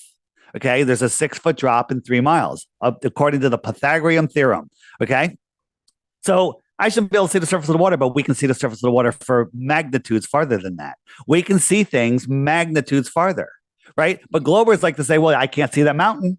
I can't see that mountain, therefore the Earth is a globe. And then we break out a infrared lens, and all of a sudden we're like, oh, we can see that mountain with infrared. And infrared, and the only thing they have is screaming refraction, but infrared even cuts down refraction, right? Without an infrared, you see a blue sky, right? But we can see this mountain with infrared. And infrared, if it's refracted up, it should be even less, but we can see all of this mountain except the lower part because the atmospheric density. So we can see too far because the horizon is a theoretical limit of your vision. Okay? It's not a physical horizon. Yeah, but what about the rotation? Because that's specifically the topic that I rotation? want to talk about. So the rotation of so the rotation is so this is something that I've actually been trying to send you something, Dave, for the background because I can't share my screen while I'm streaming. Otherwise, I'd pull up the visual for you. But we actually where are you sending it? Well, no, it's just too big to send. So I tried to send it in my email, but it wasn't working. But anyway, in any case, Walter Bislin actually did us a favor on this and actually modeled out what the stars would kind of look like on a flat plane. They did use arbitrary stars, so it's not like you can see specific constellations or anything like that, but it basically just shows the general position of where the stars were and then what it appears to be optically to the observer. The reason why this happens is there's a huge discrepancy or a miscommunication in what we're actually dealing with. So we're dealing with measurements in our visual field. Right, we're dealing with things that are very far away, and there's a big assumption that everything is in Euclidean geometry. We assume this because for a lot of things it tends to work. But if you Google it right now and you look up the geometry for visual space, you'll actually see that there's not a set model for it. So, oh, good. They've got it pulled up right there. Perfect. So there's actually not a set model for what the geometry we should expect to see in visual space is. And there is now evidence coming out that we are seeing a hyperbolic geometry as our visual space. So in other words, spherical geometry. There's something known as the Alley experiment. There's a paper that is referenced that I also sent Dave a quote from. Then this would explain the spherical nature of what we're seeing. As far as the rotation goes, it's an optical phenomena. So it's literally an optical phenomena. You would have an optical convergence point at the furthest point away from the center point of rotation. Because again, the further out that things get, the more they're going to tend to converge. So the things that are rotating above you are obviously going to, if you're over the equator, actually, it's going to appear more straight. And then as you get further away, it's going to optically converge again as you look out. So this is just one of the explanations. Another explanation is that there's literally 4 different optical rotations, which is very possible if you just think of it as like gears, right? You have one rotation in the center and then 4 opposite parts of rotation coming off of that. So, but before I even attempt to explain any of that and get into the bottom of what's happening, I like to start with first principles, which is why I had asked you, how do we even verify the general position of where we're looking definitively, right? There's the quote right there. Euclidean geometry widely accepted as the model for our physical space. However, there's not a consistent model. There is evidence that our eyes work to make pictures and images of the physical space using a hyperbolic model. And this is obviously what we're basing our measurements off of. So I'm wondering what you would say to that. And if this is true, where is this accounted for in the mathematics that you present? Well, there was a lot there. I got some stuff down. It certainly wasn't any simple sort of message that you just gave there. So you're talking about non-Euclidean geometry, Right. okay, and how that relates to our sort of more hyperbolic perception. But but you mentioned how, so for example, if you're on the equator and you're on a globe, you would expect the sort of the stars in the sky to sort of barrel over from you have the north here, the south here, they barrel over you just the same way. If you turn it right side up and you're on the North Pole, the stars would just rotate around that top point. And if you're in the South Pole in Antarctica, you look up, it would be the same thing, but with different stars. So, but my question is, with what about the different stars? I mean, they're completely different, and you can watch as you traverse the globe, the Joel. different stars. So that issue was actually solved before the rotation issue was even solved, right? So what happens is, because our visual space is curved, the things that are further away are obviously going to be dipping down. So what ends up happening is these stars, the stars that are over, let's say, the northern hemisphere, as you drift over the equator, you're going to start to see both of them, because again, the closer you get to something, the more it's going to rise up to your perspective. The further away, the more something's going to fall. So as you move away from the northern hemisphere, those stars are going to fall to the horizon and become invisible to you. And then the stars that were invisible to you, that you moved closer to, are now going to be visible to you. Long story short, let's pretend you're in a big warehouse with lights over top. You're simply underneath one set of lights. Yeah. You're 5 miles away in the same room. We look up, we see the different stars. Now, as you walk towards me, you can't see the stars that you left behind, and you start to see the stars that I'm seeing. You're on the north side of the room, on the south side of the room. Okay. So it's the same thing. What's that? How low are these stars to be? We don't know. We don't claim. But you know. I know how low they're 25 trillion miles away. I just made that up, right? But your theoretical, ideas of where the stars are scientifically impossible, if you ask me. Our stars are very close. I don't know how far they are, but I don't think they're thousands of miles away or millions of miles away. I don't know. I'm not going to make a claim. Well, I like looking at things here on Earth that we can actually measure. This is just a question. I'm saying, so if you were to measure and work out the math of how far something would have to be to go a certain distance away from it to where it looks like it goes down. Well, here's the problem. You've seen mathematically. Well, you've seen the orthographic view of like, the flat earthers say the sun's 3,000 miles up, and with the size that they say the Earth is, the sun would never set. Well, I don't think it's 3,000 miles up, but even if it was, they're not taking into effect that somebody standing under it, it's directly above them at X height. And now somebody farther away, it doesn't stay at X height. It gets lower already just due to perspective. And then they go farther away, it appears lower and lower. Okay. Phuket Word, you don't know who he is, but he recently did a video on it. And it's really, it's how perspective works. People, they don't teach perspective in school, because if they did, people would be like, wait a minute, this doesn't work out. We don't live on a crazy globe. I want to get back to, you're talking about seeing the stars and stuff. The stars, we can't prove what they are. We don't know what gases they are. We don't know how far they are. The brightness is 2,500 times brighter than the sun. That's a made up story. Well, that's only one star, though. There's different ones that have different. If you told me something was 1.5 times as bright as the sun, I'd have a hard time believing it. Okay, because the sun, because no, you have no examples of anything brighter than the sun. Let's say, they could do something in a lab, and they say it's 10,000 times brighter than the sun. Show me something twice as bright as the sun. They've never ever done it. But instead of looking up at these lights in the sky, let's just come back down to Earth for a minute. You said earlier, you agree there's a physical horizon. You agree that there is curvature of the Earth. Do you know anyone in history, or have you ever measured the curve of the Earth? To the second question, no. To the first, I would say yes.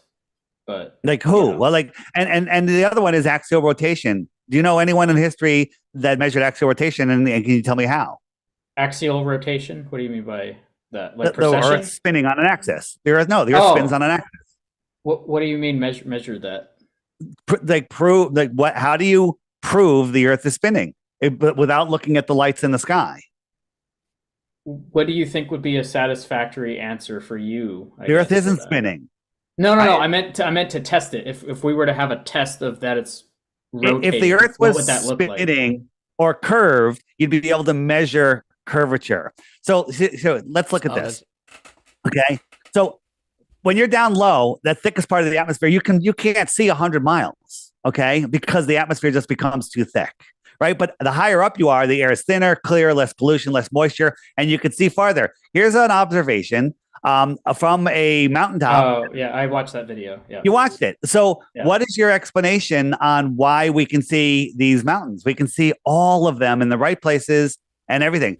The tops of these mountains should be over 40 miles below the curve. Now, you can say, well, the curvature calculator is wrong. It's a parabola. You can say whatever you want. Oh, it's the hump. It's the Sagitta. Okay. Only 20 miles. The tops of these mountains, which is nonsense, should be 20 miles below the curve, but we can see them. What is your answer for that other than refraction? I'd have to look into that. I can't just like give You know a, what? You would be the first one with a scientific belief system that is willing to look in it, because mainstream science won't look into it. No one will look into it. Okay. Yeah, I mean, I could look. I'll got that down for next time then. There you go. Come up with an explanation on how we can see all of these mountaintops. Okay. Yeah. Yeah, I will. All right. Beautiful. I like how you assume on faith that the curvature calculations are just going to work out. It's all going to work out. Those I mountains never are said fine. I'm good. Okay. But Skylar, you've got to like give me. I mean, how would you work it out then? I guess like Well, there's an what Earth curvature method would calculator, you use? right? So I would simply find the height of the mountains, right? I'd get the distance of the observer here, 700 miles, the height, and then I would plug those numbers into probably the Walter Bislin Earth curvature calculator, and then I would invoke standard refraction just to be a good sport, right? And then yeah, I would see what figures it give me, and then I would compare it. When you do compare it, it says that there's like 80 miles of curvature that's supposed to be there. Those mountains are not 80 miles high, so that these are the things that to us, seem to falsify the model that everybody just keeps insisting on with hypothetical, celestial proof. Well, I think celestial is strong because again, if we are on a globe in space, you should be able to look away from it and be able to be able to predict what you would see. I But guess is what I'm saying. the whole thing with so the assumption of Euclidean geometry being shattered doesn't shift or make you want to relook into It's the not. way that we're I doing don't think these it's shattered. I calculations. mean, obviously they just said there's alternatives and there's different like ways to mathematic like the difference between radial No, well, so like when I say radians shattered, and right? I mean, I don't know how it could get more shattered than well, they nicely did it, right? They said the assumption of Euclidean space is wrong, and we have evidence that we are building our space in hyperbolic geometry. So I'm not sure how we wouldn't consider that shattered. I actually think that's actually referring to like math, like tensor calculus and like general relativity, because that's using Euclidean geometry, and they were sort of So criticizing. this all was done as a result of the alley experiments, were terrestrial experiments, right? So we're not dealing when they did this observation, they weren't even using celestial observations, right? So this can Oh, happen okay. in the small scale, which is again, this is the kind of stuff that we like to go on when you say that, well, yeah, both sides are taking something on faith. Kind of, at least our side, we have the ability to go and verify the terrestrial examples, whereas your side, we have to take on faith that this entity, NASA, started by Project Paperclip, Nazis, admittedly, sent probes out and gave us back the correct data. Yeah, I mean, but I guess, because then I just ask like, and then like, what is this thing? What is this? And then what are Well, these? well, could you accept that What? we don't know, and that maybe the people claiming to know are just trying to get a leg up of credibility? Or that maybe Well, you've been misled information wise, and that the people who are actually doing the work on the ground don't claim to know these things, right? They claim that this is a theory that could explain the phenomena, but it's a work in progress, and it's surface level at best, right? It doesn't even begin to explain the deeper phenomena. Like, you can't explain what but gravity is, you can't but explain quantum we can mechanics, We can see other galaxies, though, is what I'm saying. Joel, you see lights in the sky that somebody told you is another galaxy. No. Well, you could see the shape. Like you can see You can see a shape that somebody told you is another. Like, did you take that picture behind you? Where's that picture from? Yeah, I got it. Yes, I took this picture. You took that with your camera? With my GoPro, yeah, right here. Your GoPro took that picture of the sky? Yes. That's a good picture. Good job. Thank you. You're taking pictures of lights in the sky that are not hundreds of trillions of miles away. They're close. They're close. But to assume that, that's a disk shape and it's kind of fuzzy, therefore it's 100 billion stars with a trillion planets, right? To believe that's just a belief, right? So here's an example I'm looking for. Okay. Is this the sun or the moon? I can't tell. Probably the moon. Is it a sphere? Is it a sphere? I also can't tell. Okay, that's right. And guess what? It's only about a quarter of a mile away. And as we bring it closer, you see that it's a train and it's not even a sphere. Okay. It's got rectangular lights on it, right? It's got orange lights. It's got different color lights, but you saw a sphere at a quarter of a mile away. But you think that you can see a light in the sky 100 trillion light years away and tell me what it is? You couldn't even tell that this is a train with 8 different colored lights of different shapes that are not even touching each other. It looks like a sphere. It's how we see. But what about things that are shaped like what we call galaxies? They're shaped like what we call, you know what? An egg is shaped like a galaxy. I don't think there's 100 trillion stars in my fried egg in the morning. Okay. It's shaped like a galaxy. It should be. It should have 100 trillion stars in it, and it should be amazing. I bet if I took a really close up picture of it, I could send it to NASA, and they'd be like, "Wow, you discovered a new galaxy." Yeah. Oh, I mean, okay.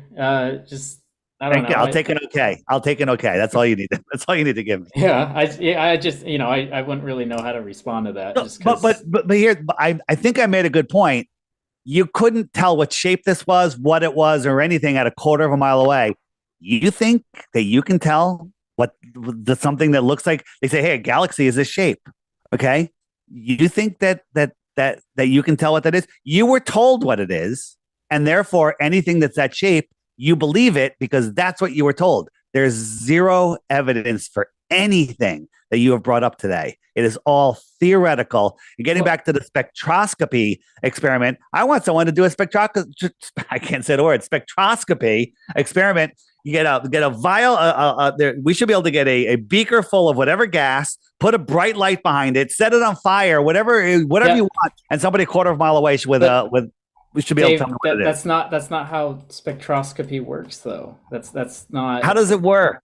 we already went over this. We already went over that. But okay, so let me just one more example, and then we can start go for it. Shutting it off. But so this is the same program. I've seen these things myself, so I'm not like just showing you gibberish that I haven't seen myself. First of all, I'm sure you've heard the Andromeda Galaxy. That's our nearest galaxy.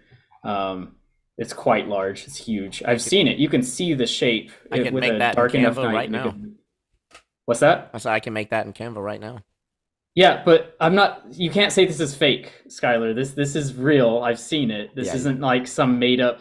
We have pictures of. You can go outside with a telescope right now with a DSLR camera, put a star tracker on this, and take a picture of it. So this isn't like some just made up thing. You said that we could put a star light tracker in the sky. On it? How is it that we're keeping up with this other galaxy, right? That's definitely not within our galaxy, and when we're whipping through space over 1 million miles per second. Well, because space is really big. So here's another one. So here's the Whirlpool Galaxy. I've seen this one too. You can see the shape. You can see the smaller galaxy here. It looks like it's kind of sucking it in. It's really cool.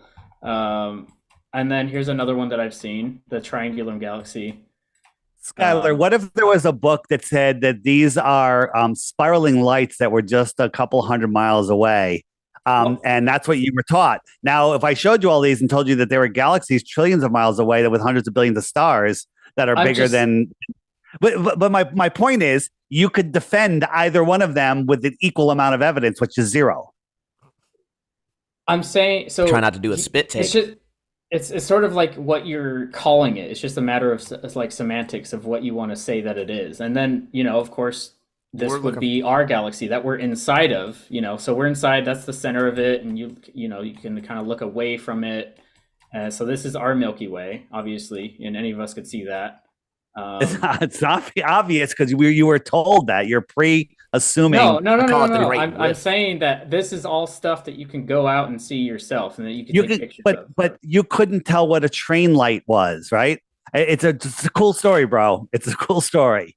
So you have zero proof of it. You were told that it's a galaxy. You were told that it's trillions of miles away. You were told it's 2,000, or you figured out on your own that it has to be 2,500 times brighter than the sun. These are all things that you have zero evidence of.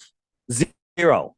But wouldn't the evidence be the observation, like looking at it The and seeing observation, what So it but is? here's why as I it's said not. before, if you were taught in school that these galaxies were actually energetic sources of spiraling light that are a couple hundred miles away, that would be your story. Well, hey, And you then know what? There was another one. actually There's another you one. can There's look it another one. up. There was something. One of the biggest debates in astronomy was actually this exact point, when we believed that the Milky Way was the entire universe, and we didn't believe there was other galaxies. We didn't even know what a galaxy was, and so where'd he go? I'm We still good? here. I'm I'll be here. right back. Okay. So the point was it was called the Great Debate. You can look it up. Where it was Andromeda, that first one that I showed you. They were saying, "Oh, that's actually not a nebula." They thought it was a nebula, and turns out, well, Hubble discovered that it was a galaxy, and you can look up how he did that. But So they changed their story. They literally just changed their story. well, I think it would better term would be updated their story, but. Well, that So would be so impossible to catch them in any kind of like. right. How can you falsify the model if you're just going to change it whenever you get narrowed down? It on wasn't. something? It wasn't falsified. It was added because they didn't deny that the Milky Way existed. They just said, Kind of like "Oh, refraction. actually, Kind of like refraction was added to save Earth curvature. well, you and I both know that refraction is a thing. Like you can see how refraction works. You So can No, test refraction- it. refraction never brings anything up that's gone. It can move things that are in your visual range, but it doesn't bring things back from when they're completely hidden and keep them there over 24 hours. I'm just weather saying conditions. refraction itself is a thing. Refraction, but that doesn't explain the observations. For example, the famous shot across Lake Michigan of Chicago. There's a time lapse, 24 hours with different weather coming through day and night, and the buildings never move 1 inch. They're just there the whole time. And we proved that they're not refraction because a couple of our guys got in a boat and watched it and went across the lake, and it should have disappeared at one point because they're getting closer to it. The refraction should change, and it never changed. We proved that it's not refraction. But all I'm saying is with the Great Debate, it wasn't falsified and like debunked. It was just added onto. They're like, oh, I guess the universe is way bigger than we thought it was. Well, that's again theoretical nonsense. You believe that this is a giant star manufacturing factory where there's dust and gas in space, another scientific impossibility, that is collapsing upon itself and spitting out stars like ping pong balls. Okay, that's what you believe, right? This is a nebula that produces stars. Yeah, that's the pillars of creation. Yeah. Yeah. So cool story, bro. It's a cool story. It's not even a cool story. It's ridiculous. Okay, how do you have gas and dust in space? Well, that's I think we probably won't get into that topic here, but God, When you That's- say things like, my issue is when you say things like, well, the observations are the evidence, right?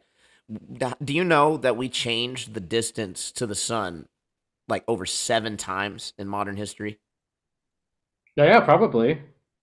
Okay. We updated it. I think we got more refined. Do you know why that's Yeah. significant? Do you know how much they Why- changed it by first off? Like, do you know how much they changed it from? No. 1,000 miles was the first predicted distance. So they have who did that? I can't remember the exact names of everybody who did the predictions, but in any Okay. case, we end up now obviously with our figure of 93 million miles. You admitted yourself that well, yeah, they probably changed it to update it, right? So here's the issue. We base a very important unit of measuring all these other distances off of our perceived distance to the sun, which was the astronomical unit. It's also how we defined our speed of light, right? We simply define it as constant. We think that the sun is so far, and then we measure differences in angle. So it's pretty funny that we don't actually have in my opinion, a real measurement, a direct measurement of light. It's an inferred measurement.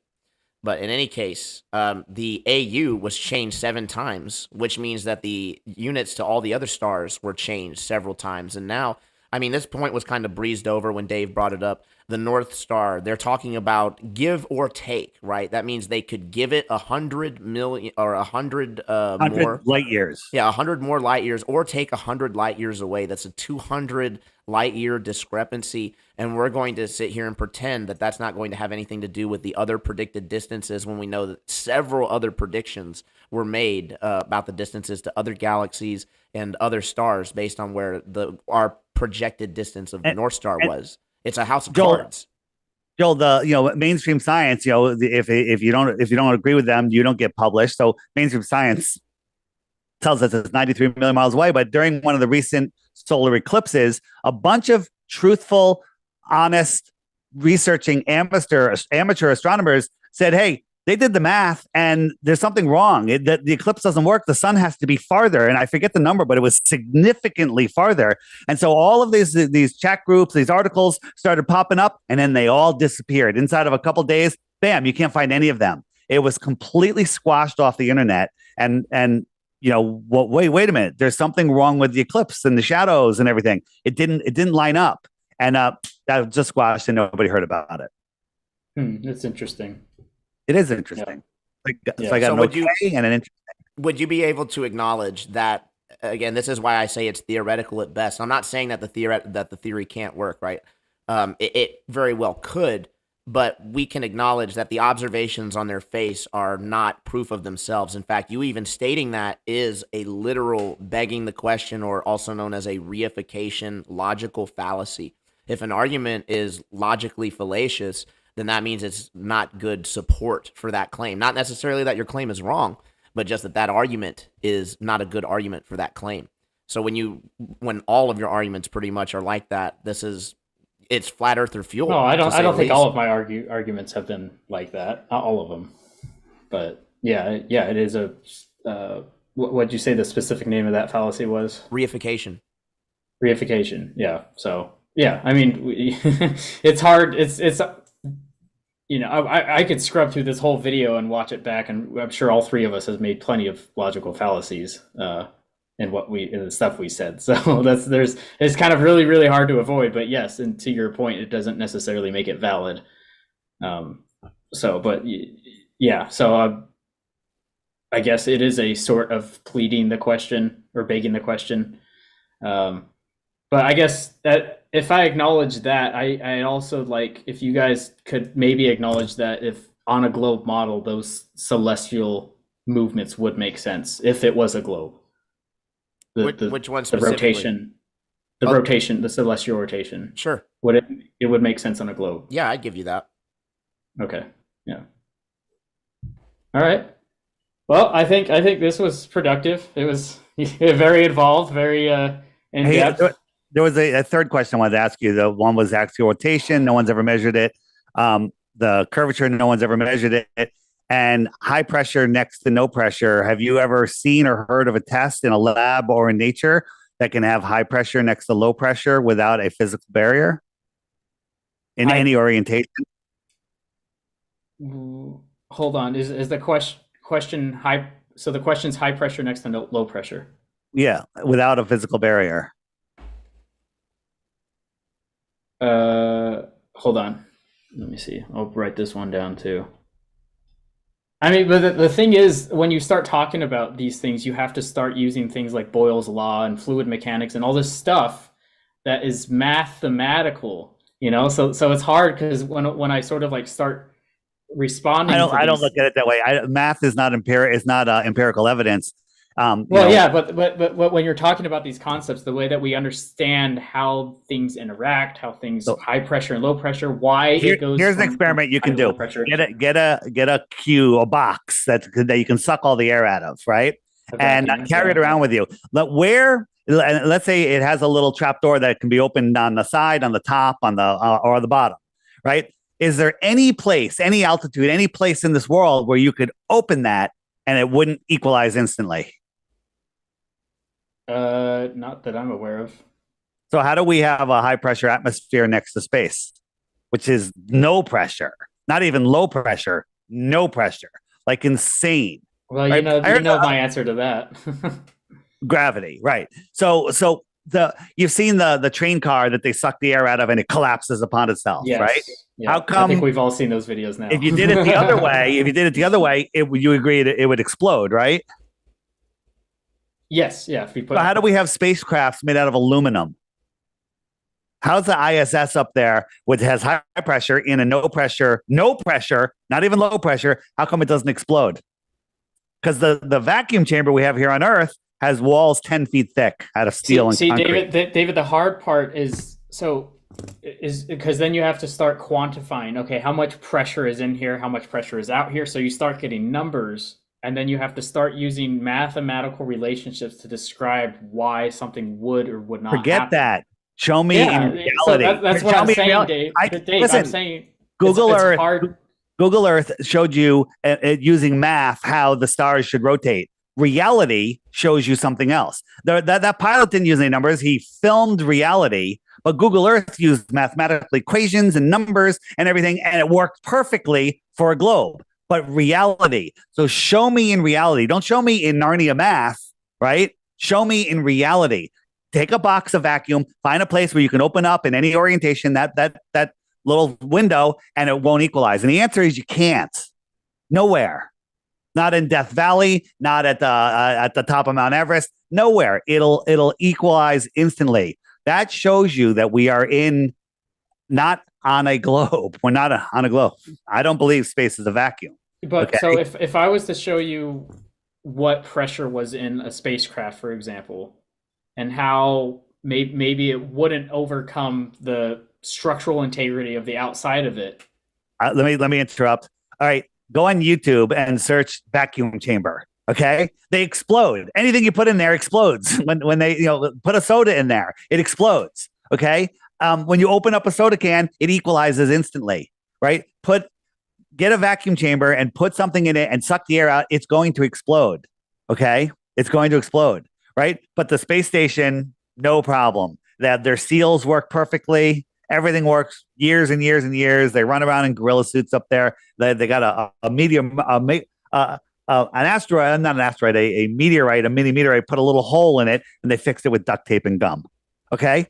They're mocking us, Joel, and you're buying into all of it. Okay? Listen, you are a super book smart guy. You're a nice guy. You're super book smart, but your book is Narnia. You're literally living in Narnia. I'm not sure how I could respond to that. Because you know what? Narnia is kind of a nice place. It's kind of fun there, I heard. Yeah, I would agree. But I wouldn't know though. Yeah. No, of course not. Well, what do you make of the? I mean, I know it's one thing to say that we just disagree with your beliefs, right? I mean, that's one thing. But what about when you have the people, I won't even call them the so-called elite, but like some of the people who have come out with some of these theories, like Kepler, saying that we need to, or sorry, was it Kepler or Hubble, that said that we must avoid the unique position in the universe at all costs. Such a position is unwelcomed and would only be accepted as a last result, as a last-ditch effort to explain a phenomenon. In other words, what he's saying is we will make up anything, literally anything, including magic bendy light, in order to save a model that will mean that we can explain away some certain observations. Observations, of course, that we're not moving, that we're at the center. And believe it or not, observations that we are, in fact, not curving. Again, those would be radar. We have radar propagation over 10,000 miles, and it apparently, operates in the manual off a line of sight, meaning you point and shoot where you think the target would be. There's no calculation for bouncing it off of the ionosphere.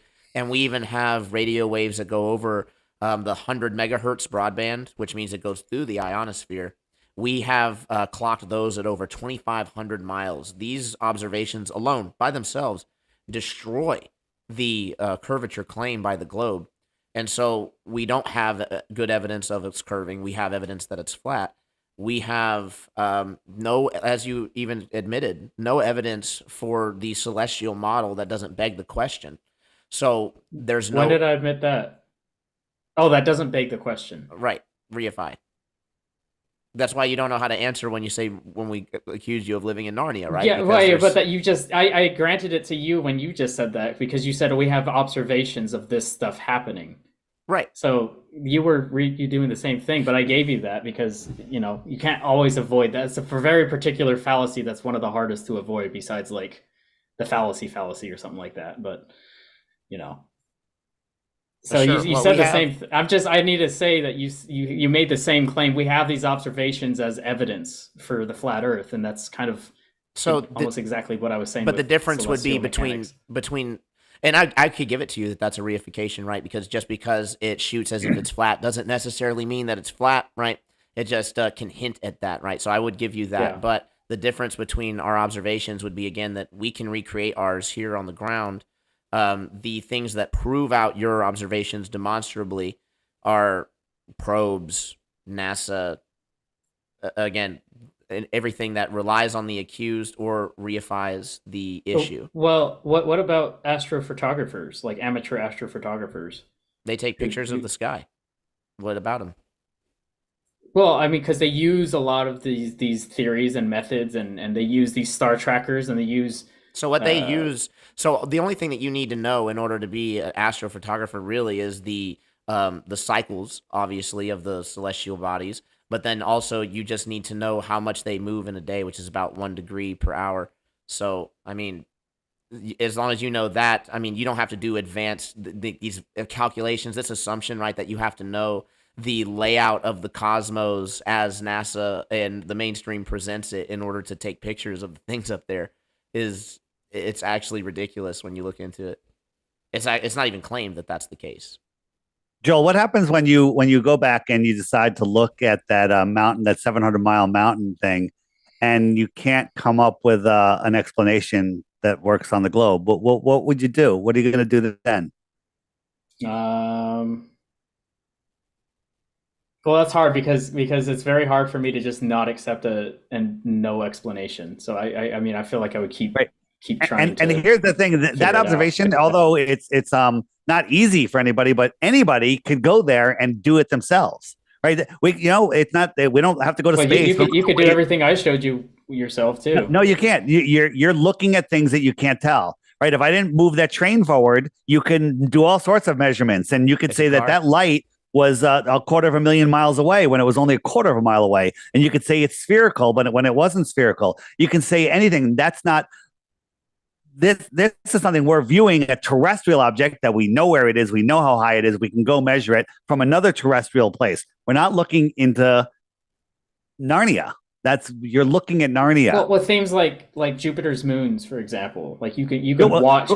Can I call them the light that we call Jupiter, the little lights that are near it? Yes, I know, okay. Dave, but we're trying to be charitable to each other's positions here. So Jupiter rotates once every 90 minutes, which is insane to me. But you could watch it rotate. I mean, it's such a big planet, but it's rotating so quickly, and you could watch its moons in a telescope rotating around the planet through the night. I'm with you. Yeah. I'm with you. So things like that. Ask you a question. Jupiter, what's Jupiter made out of? Yes. Spectroscopy should tell you. It's made out of helium and hydrogen. Not necessarily, because it's not emitting light. It's a failed star. So what it basically. But it's not, it's like 98% hydrogen and helium, I heard.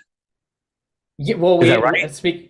I don't know. Spectroscopy should tell us. It's right here. We're not looking at it. It's not trillions of light years away, or millions of miles and millions of light years. It's right here. So the spectroscope. I'm trying to say both words at the same time. It should be able to tell us what Jupiter is. It should be able to tell us what Jupiter is. Okay. So mainstream science says that it's correct me if I'm wrong, Skylar, it's helium and hydrogen. Is that right? Am I right on that? That sounds right. Yeah. I don't Okay. remember. So helium and hydrogen kind of defy gravity here on Earth. They also tell us that Jupiter has more gravity than all of the other planets combined. How much helium and hydrogen does it take to create more gravity than all of the planets combined? A lot. Quite a bit. And so more of something that's lighter than air. It doesn't make any sense. And then if you were on Jupiter, that's lighter than how oxygen and nitrogen. But yeah, how NASA says that from Jupiter the sun would be very small. It would be like a quarter of the size. It'd be like a large star. Sure. Yeah. Okay. So you have to believe if you're on Jupiter and it's a gassy surface, I wouldn't call that very reflective. I'd call it kind of light absorbing surface. And the sun is really small and it's far away. You have to believe that faraway sun is lighting up the gases, reflecting off of them back to us. And it wasn't yesterday, but the last time I saw Jupiter in the sky, it's the brightest thing in the sky next to the moon. Okay. Yeah. So how is that light getting intensified, reflecting off of that non-reflective surface, traveling millions of miles back to my eye, not getting any dimmer, getting brighter? How is that possible? How come when I look at a rock on the ground at noon that's much closer to the sun and much more reflective than a gassy ball, how come it's not shining bright in my eyes? Because I'm right next to it. Okay. It's not as bright. When you look at Jupiter in the sky, it's as bright as the sun. It's just smaller. It's a light. It's as bright as the sun. It's just smaller. Right. But I should be able to look at a rock on the ground and it should be brighter than Jupiter, but it's not. It's not. Make God great again says Flurfers just don't know how time traveling eyesight works. Obviously, Dave, we probably should just pack it up, call it a day. Okay. I'm just kidding. I don't understand. Like, it's not getting brighter. Let me ask you a question. It's just reflecting the light off of. Is the light reflecting off of this blinding you right now? No, it's not the sun reflecting off of it. Should. Now, if the sun was unless over you're there, outside, if I was outside and the sun was over there, it would still just look like this. And this is actually I'm pretty fucking bright in here. Okay. The sun reflecting off of this, you can just see it. It's not a light. You look up at Jupiter, it's a light, right? But you have to believe that a distant sun, a smaller sun, is reflecting off of a non-reflective surface, traveling millions of miles to my eye through my atmosphere, and I could see it as bright as the sun. I'm sorry, you're not thinking if you're believing that's what that is. The only reason that you're defending it is because it has to be that way, because that's the way it is. Well, I just don't think that position that you're describing is accurate. Because all right, explain to me how we see Jupiter as bright as the sun. Well, it's a bright light in the sky. It's bright light in the sky. It's not nearly as bright as the sun. Okay, but it's brighter than any star. It's bright. It's literally a light in the sky. How is it lit up? Explain to me how it's lit up. Because it's reflecting what's showing behind your screen there. It's reflecting the sun. Yeah. Okay, so how come when I look at a rock, I'm standing next to a boulder here on Earth, that's a smooth boulder, and it's kind of reflective. How come it's not as bright as like Jupiter is bright? It's literally like a small piece of the sun. It's like a small piece of the sun. You know how big Jupiter is. So you're not explaining how I'm saying that light's intensifying. Well, it's not intensifying. And what I'm saying is you have a massive, massive planet, a planet. It doesn't matter. It doesn't matter because the sun. Hold on. Let me just finish this point. They say the sun's 400 times bigger than the moon and 400 times farther. Therefore, it's the same size. So if I look at a rock that's this big and I'm 5 feet from it, okay, well, Jupiter is so far away that it looks smaller than that. It doesn't matter. I'm right next to this. The sun is shining on it. It should be blinding me, but it's not. And the sun is closer to this, right? It should be blinding me. That argument alone completely destroys the light in the sky being a gassy ball planet that they tell us. What are you seeing? Look at it. As Skylar said before, I don't know. I think it's something to do with creation. I think we're all part of this living system, and those lights in the sky are part of this system. That's why astrology is what the real elite use, and astronomy is for the masses to keep them believing in space. Well, I certainly don't believe in astrology, but Well, that's of course because you believe in astronomy, which is complete and total hypothetical BS with being nice. yeah, but like so Venus, for example, is much brighter than Jupiter. I'm sure you've seen Venus in the morning when it's I have. I saw Venus last night. It was right next to Mars, and Yeah. it was also very bright. Now Venus, you could kind of argue, it's closer to the sun and it's reflecting, but Jupiter makes no sense. Jupiter makes no sense. Well, it kind of because you can't see like Neptune or Uranus with your naked. Well, because you because barely can, because again, but because they're not what they say, right? They're not what they say. but that yeah, but then what are they? I guess like like if I were to accept okay, they're not planets, then what am I supposed to do? That's not. I guess like what do Listen, you do I with don't that? know. I'm not responsible for coming up with the answer when you don't know what something is. I don't have to come up with a replacement model. A replacement model. But if we look at Jupiter, hold on a second. This is what I want to show you. This is from this is from NASA, right? Why isn't it so bright? How did they get it? Did they turn the aperture down? I would need to know the exact source for that. I don't know. Actually, I'm sorry, that's the wrong one. That's a pond with Oh, ducks. nice. That's not what I was doing. That's good. Yeah. Come on, I said you have to have a joke. Okay, Yeah, that's funny. all right. It's even funny because yeah. That's real, Here's though. Jupiter that NASA has. I'm trying to find the one. Oh yeah. So this is a space probe that took a picture of Jupiter. How did they get? What did they have, a solar filter on there? Because Jupiter. What did you say took that picture? This is from NASA, from some Okay. Voyager or whatever. It took this 2014 and So 2016. it was a passing by. Yeah, but again, you have to believe that this is real, and none of the clouds changed over 2 years. Every cloud is exactly the same. Are we Okay, just gonna and breeze over how those look literally identical to the that's miniature what we're talking Jupiter? about. The one I just showed. Yeah, it's identical, and these Yeah. stuff like this, and Jupiter's not the only one. They have one of the moon too. I've heard that from. Well, Skylar, they use this picture to make that model. Come on, it's not the other way around. That's crazy. I Okay. do think You're right. I do think I don't know. I'd have to look at exactly. I'd have to see what they said about those images specifically to see. I'll tell you what they What said. they mean. They found out that Jupiter has a magnetic core because they filmed the Northern Lights. Yeah. That's crazy. But- Come on. but- Now let me so ask you a I question. guess- did, but I, my- did I put this in there, or did NASA put this in here?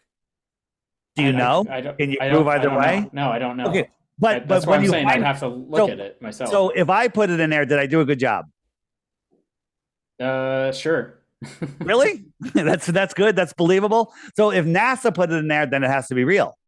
Do you see the bias that you No, have? not. See how I'm not just accepting it though. Like I'd have to see. I because appreciate that. you can see both of you can go and look at Jupiter and it looks just like that. Is what I'm saying. It looks So just like it's- this. This is the new picture of Jupiter that NASA just Okay. gave us.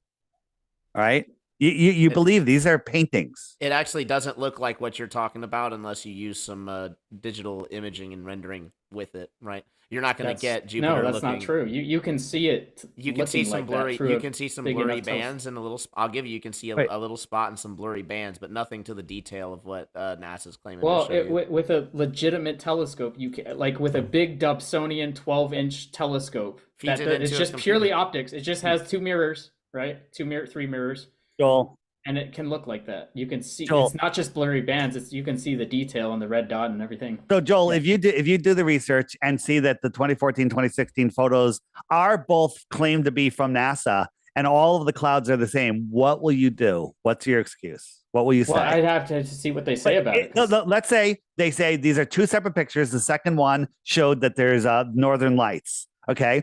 What will you do? Because you now have evidence that they're lying because all the clouds are the same. When they show us this, the clouds don't say the same. This is just over a couple of days. Okay. right? The clouds are moving, right? But they showed us 2 years apart. The clouds are the same. So I'm not saying that, you have to do your own research. When you find out that that is both official from NASA, can you completely say NASA's a complete and total fraud and throw out everything they've ever given you? Or are you going to make it? Well, I wouldn't go to that extreme because that would be a slippery slope fallacy, which I'm sure you're aware of, Skylar. But it's you can't throw the baby out with the bathwater. But it's the burden of positive claims and letting things pass through the lens of empirical of what can be empirically verified and what can't, right? We keep having to, on the globe side, rely on the story from people who came admittedly from Project Paperclip. If you don't know anything about that, you should definitely look into it. No, I know about it. Yeah, it wasn't just America, though. That's actually what people don't understand. It was America, China, Russia. It was all the big countries took the Nazi scientists and then you employed them in their own scientific programs, not just the space program, right? So for us to just blindly agree that, okay, what they're giving us is factual when they do show us like horrible footage like this, like you can make stuff like that super easy today, and all you need is a little bit of theater magic to do it back in the day, right? If you take in even 1 year of stagecraft, then a lot of the magic of NASA just kind of falls away.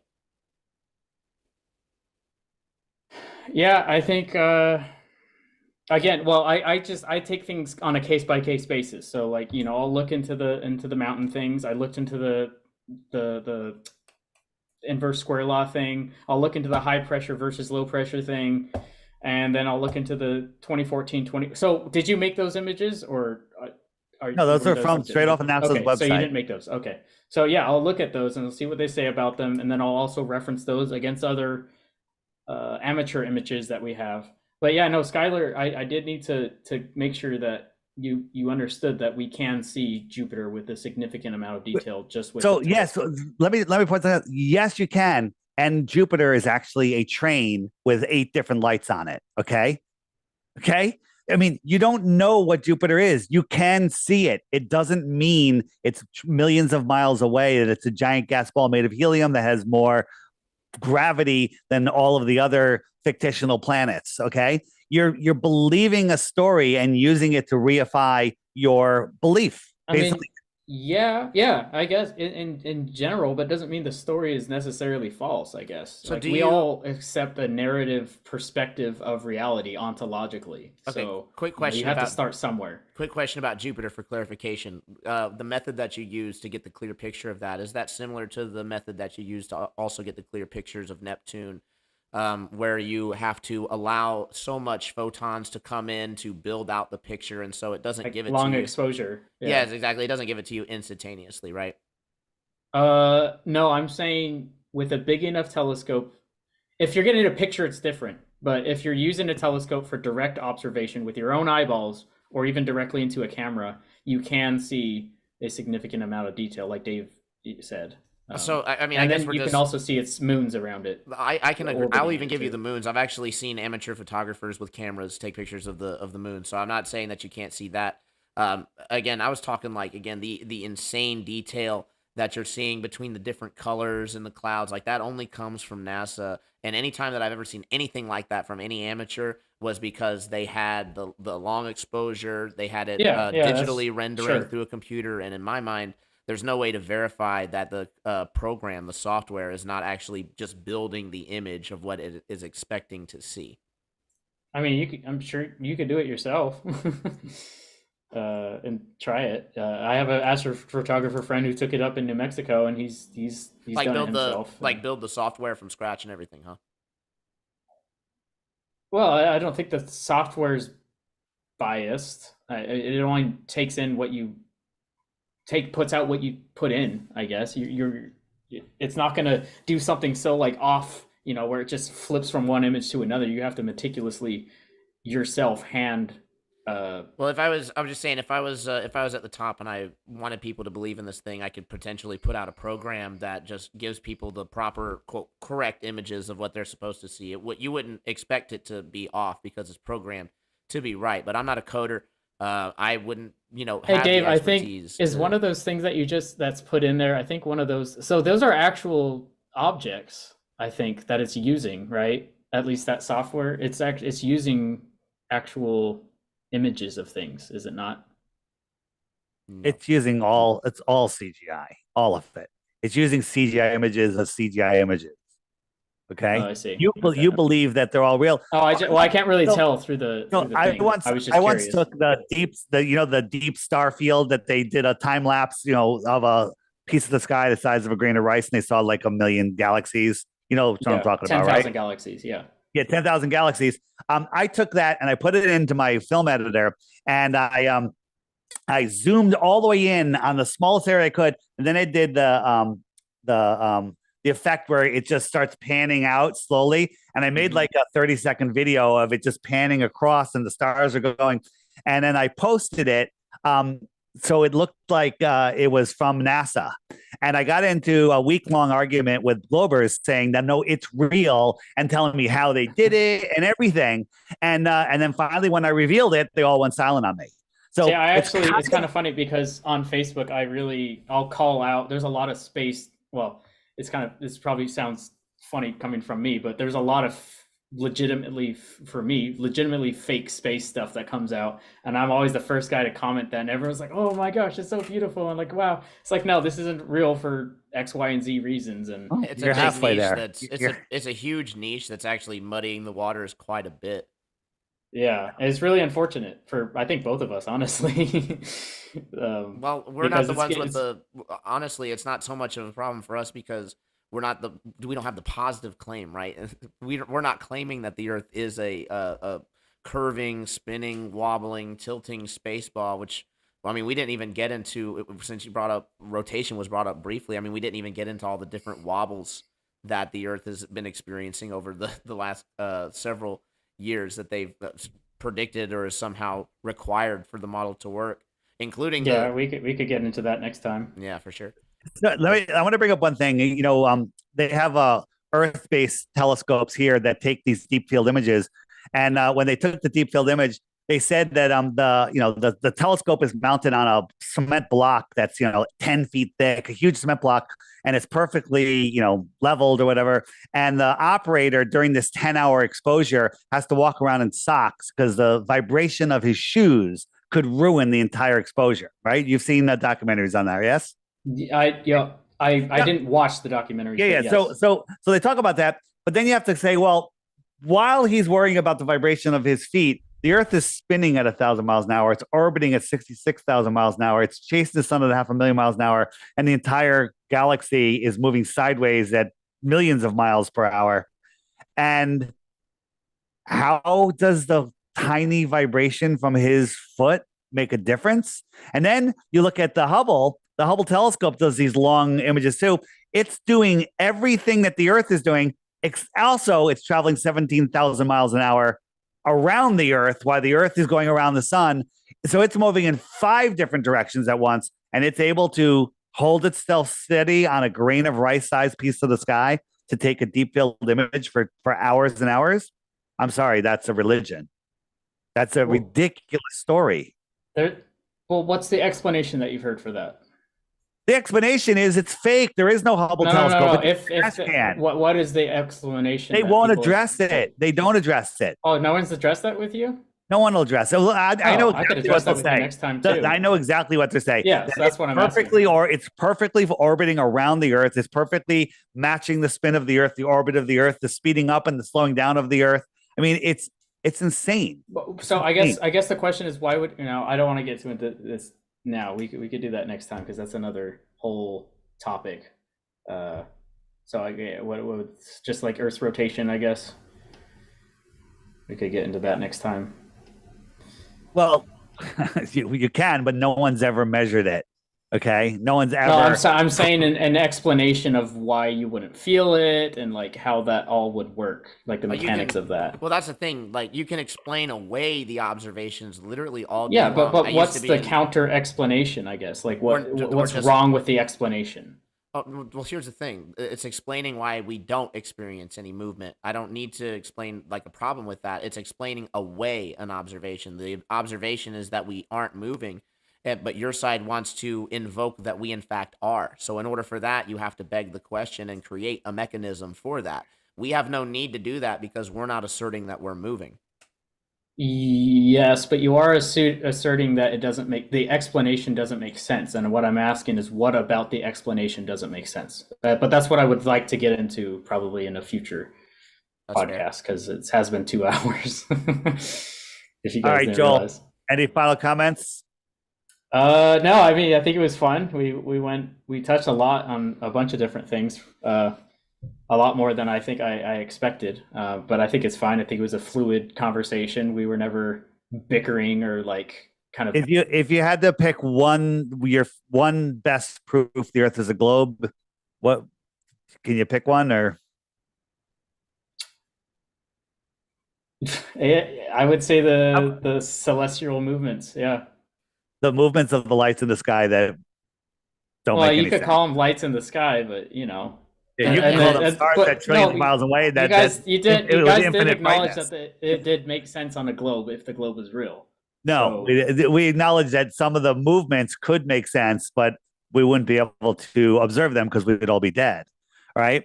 And you're I'm going to think about it because it's amazing that light gets dimmer and dimmer and dimmer and dimmer until it just gets to that dim point and then it just goes forever. It's amazing. Well, why would you expect otherwise, I guess? Like what? Because light spreads out and it keeps spreading out until it's so dim that you can't see it. And that happens very quickly. Well, yeah, until your eyes can't see it, but it's still there. Like, if we can so how are we seeing stars that are hundreds of trillions of miles away? Hundreds of so like in a galaxy or something? No, like stars in our solar system.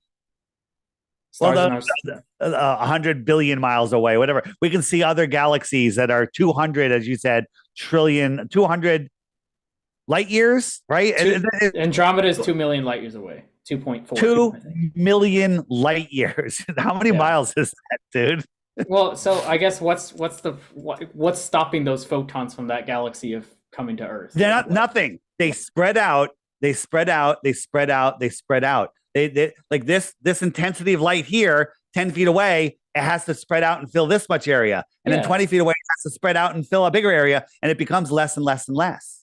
Right, but it doesn't become non-existent, I guess. It doesn't go. It just goes forever, and you could see things trillions of light years away. But what's wrong with that? Like what? You know, it's because it makes no sense. That's why. Why doesn't it make sense? No, here's what doesn't. This is what doesn't make sense. How big can you blow up a balloon before the plastic's gone? Can I blow it up forever? Because the balloon's going to get thinner and thinner and thinner. But in your world, after it gets to 10 feet wide, it can go to 1,000 feet wide and 1,000 miles wide, right? At 1,000 miles wide, you couldn't find the surface of the balloon because it would be gone. Just like light, just like sound. What were you going to say, Skylar? If the photons are spreading apart, then at what point are the photons so spread apart that there's not a photon to hit your eye?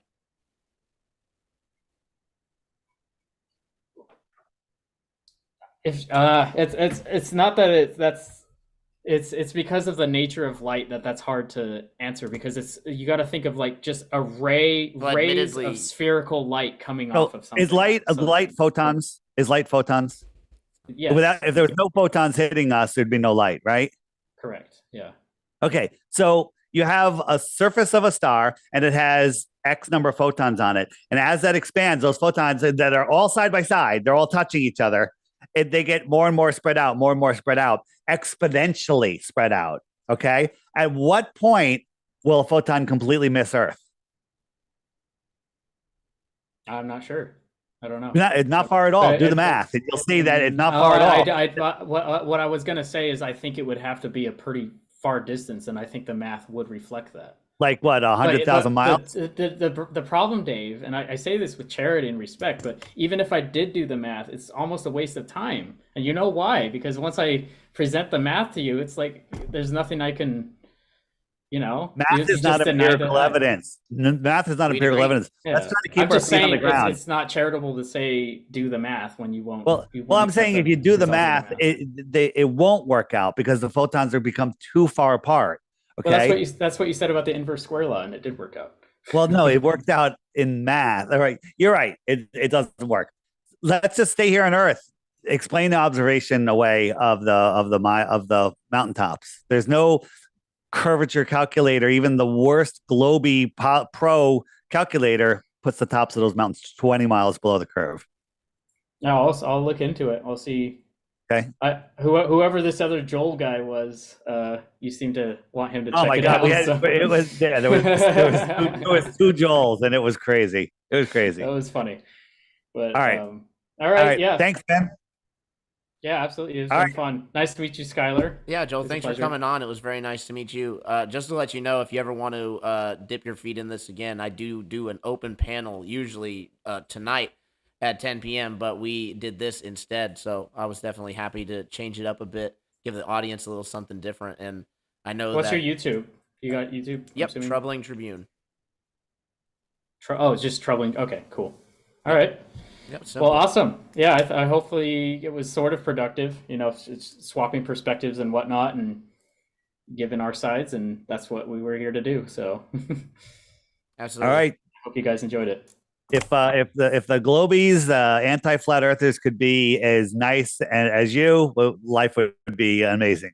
Life is amazing. Certainly, it'd be more amazing. That's Dave. That's why I told you I even started doing this in the first place, seeing how you were treated. The problem is that there's anti-flat earthers that will literally make just bad, bogus arguments that now genuine people digging through this stuff have to then peer through. And unfortunately, it can be kind of easy to fall into the bad information. So, well, that's on both sides, I think, for sure. Absolutely. So, on any side, you're going to have misinformation, as it will. So, always important to do your own research. It's getting worse. Yeah, I agree. I'm a strong proponent of that. So, alrighty, guys. Well, you have a blessed night. I actually like your shirt, Dave. That's actually kind of cool. Thanks. It says something on the back, does it? No. You can find that on my new T-shirt shop on the flatearthpodcast.com. Hit the shop. Oh, you made that shirt. Nice. Okay. Yeah. Nice. I have a whole bunch of new shirts and new printer. They're much higher quality printing, and they're awesome. So check out the shop, everybody. It's also on your app in the shopping cart button. Nice. All right. Alrighty, guys. Everybody go check in your app, and if you don't have it yet, you're definitely going to want to go to the Flat Earth, Sun, Moon, and Zodiac Clock app by Blue Water Bay and use your referral code Tribune so they know that Tribune sent you. Yeah. Nice. Also glad that we were all able to avoid the ad hominem fallacies. That's always nice in any kind of disagreement. We almost poisoned the well a few times, but I think we did a pretty good job. Yes, I agree. So anybody who's wanting to comment or whatever, I ask that you just please, be respectful of everybody. The chat was actually pretty was okay. Flat earthers are some of the they could be quite passionate. They become passionate, and I used to do it too. So sometimes I do too. Alrighty, guys. Well, you have a blessed night. Alrighty. If you want to check out the outro, we're gonna play some an epic outro on our way out. So for you guys just joining us, if you want to stay for just a moment, it'd be absolutely awesome. Dave, do you have anything else that you want to add on before we call it the show? No, that's it. I'm good. Thanks. Awesome, man. All right, you guys have a wonderful night. I will see you on the other side. Peace. Peace out. All righty, guys. What an awesome conversation that we just got to have there. Let's move it on over back to where the heck is the theme page? There we go. Perfect. Awesome, man. Joel does indeed love space, but we definitely liked having him on. Great conversations. Hopefully we can have him on again and continue on. Maybe go for a trilogy of sorts, if you will. But while we go ahead and wrap it up, I do want to shout out just a couple people over in the Rockfin side as well as the YouTube. Been doing a lot of work, keeping it real busy. We got 25 legends over there supporting on Rockfin. There is a link in the description if you guys would like to subscribe if you have an account already, or if you don't, what better time to go and check it out, right? There's tons of content creators out there doing some great work. There is Jaronism, Karen B, Mark Sargent, myself, Mellow Dome, and many, many more. So if you want to know, you really got to go. But to shout out just a couple people, we got Willie, Nanny, Lord Byron, much love, as well as Fishhead Montana and Lord Byron, Roger Meadows. All righty.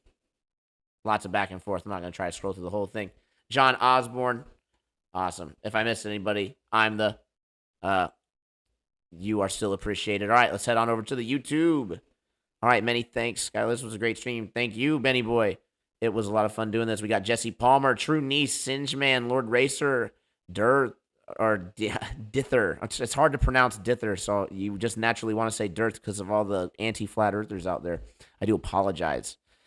We also have JK, Jess Palmer, Sovereign Soul, Unchained Mind, Dr. Law. How is it that you are not a member? That's crazy. We have Justin Johnson just giving out tons of memberships. Absolute legend, putting the entire tribe on his back. We got Chillin', Joshua, Sarles, Thrash, List, Smith, Bill Wheel. By the way, we also have a members-only stream coming tomorrow night at 10 p.m. We are doing an Ask Me Anything, and I will be joined by my lovely wife, Miss Tribune. So it'll be a nice chance to get to know us a little bit better. Only have the members chat and members only viewing to avoid the trolls. But we do appreciate everybody being a part of that. So if you want to join up, now would be a great time. Also get your absolutely sick emojis. We got the mind murked emoji and the True Earth cosmology. There's many, many more. As you know, one way to know, and that's to go sign up today. Rob Glow, much love. Mellow, awesome. Rob Glow and Mellow. Martin Haley. We got Shifty Eyes, Shady, Donald Piaskic. Welcome to True Earth. Awesome. Sunglasses emoji. Miss Tribune, what is up? Oh man, I can't pronounce that. Earthica Stashi.